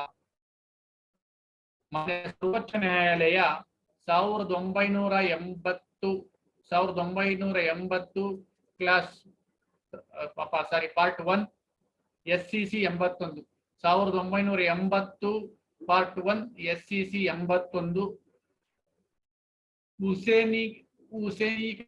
ಹುಸೇನಿಯಾ ಮತ್ತು ಇತರರ ವಿರುದ್ಧ ಸ್ಟೇಟ್ ಆಫ್ ಬಿಹಾರ್ ಈ ಒಂದು ಪ್ರಕರಣದಲ್ಲಿ ಏನು ಜಾಮೀನಿನ ಬಾಂಡಿನ ಮೊತ್ತ ಏನಿದೆ, ಈ ಮೊತ್ತವು ಆರೋಪಿಯ ಹಣಕಾಸಿನ ಸ್ಥಿತಿಯ ಮೇಲೆ ನಿಗದಿಯಾಗಿರುತ್ತದೆ ಅಂತ ಮಾನ್ಯ ಸರ್ವೋಚ್ಚ ನ್ಯಾಯಾಲಯ ತಿಳಿಸಿದೆ. ಸಂವಿಧಾನ ಅಂದ್ರೆ ಬಾಂಡ್ ಅಮೌಂಟ್ ಏನಿದೆ, ಬಾಂಡ್ ಅಮೌಂಟ್ ಆರೋಪಿಯ ಹಣಕಾಸಿನ ಸ್ಥಿತಿಯ ಮೇಲೆ ನಿಗದಿಯಾಗಿರುತ್ತೆ ಅಂತ ಮಾನ್ಯ ಸರ್ವೋಚ್ಚ ನ್ಯಾಯಾಲಯ ತಿಳಿಸಿದೆ. ನೋಡಿ, ಇಲ್ಲಿದೆ criminal procedure code 1973 CRPC section 436 and 437 bail conditions for bail bond. Amount of a bond should not depend upon the financial circumstances of the accused. So ಈ ಒಂದು ಪ್ರಕರಣದಲ್ಲಿ ಮೊನ್ನೆ ಸರ್ವೋಚ್ಚ ನ್ಯಾಯಾಲಯವು ಈ ರೀತಿಯ ಒಂದು ಅಭಿಪ್ರಾಯವನ್ನ ಪಟ್ಟಿರುತ್ತೆ ಮಿತ್ರರೇ. ಸೊ ಈ ಎಲ್ಲ ಒಂದು ಇದುವರೆಗೂ ನಾನೇನು ತಿಳಿಸಿದೆ, ಈ ಎಲ್ಲ ಆಧಾರಗಳ ಮೇಲೆ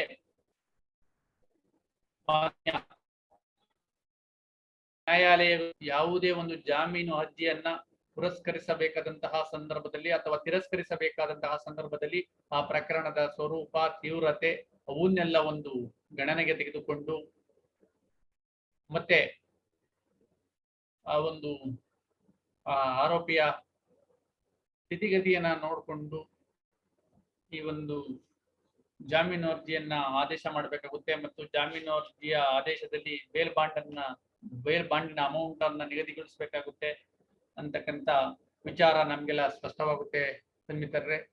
ಇದರೊಂದಿಗೆ ನಾನು ಈ ದಿನ ಏನು ಈ ಬೇಲ್ ಅನ್ನ ಕಾನ್ಸೆಪ್ಟ್ ಬಗ್ಗೆ, ಅಂದ್ರೆ ಬೇಲ್ ಅನ್ನ ಪರಿಕಲ್ಪನೆಯ ಬಗ್ಗೆ ನಾನು ಇದುವರೆಗೂ ತಿಳಿಸಿದ್ದೇನೆ. ಇನ್ನು ನಿಮ್ಗೇನಾದ್ರೂ ಡೌಟ್ಸ್ ಇದ್ರೆ ಅದನ್ನ ನೆಕ್ಸ್ಟ್ ಕ್ವಶನ್ ಅಂಡ್ ಆನ್ಸರ್ ಇದರಲ್ಲಿ ಕೈನ ರೈಸ್ ಮಾಡಿದ್ರೆ ನಾನು ನಿಮ್ಗೆ ಉತ್ತರಿಸಕ್ಕೆ ಸಿದ್ಧನಾಗಿದ್ದೇನೆ ಮಿತ್ರರೇ. ಸರ್, ಇದು ಬೇಲ್ ಅಪ್ಲಿಕೇಶನ್ ಏನಿದೆ ಅಲ್ಲ ಸರ್? ಒಂದ್ ನಿಮಿಷ ನಾನು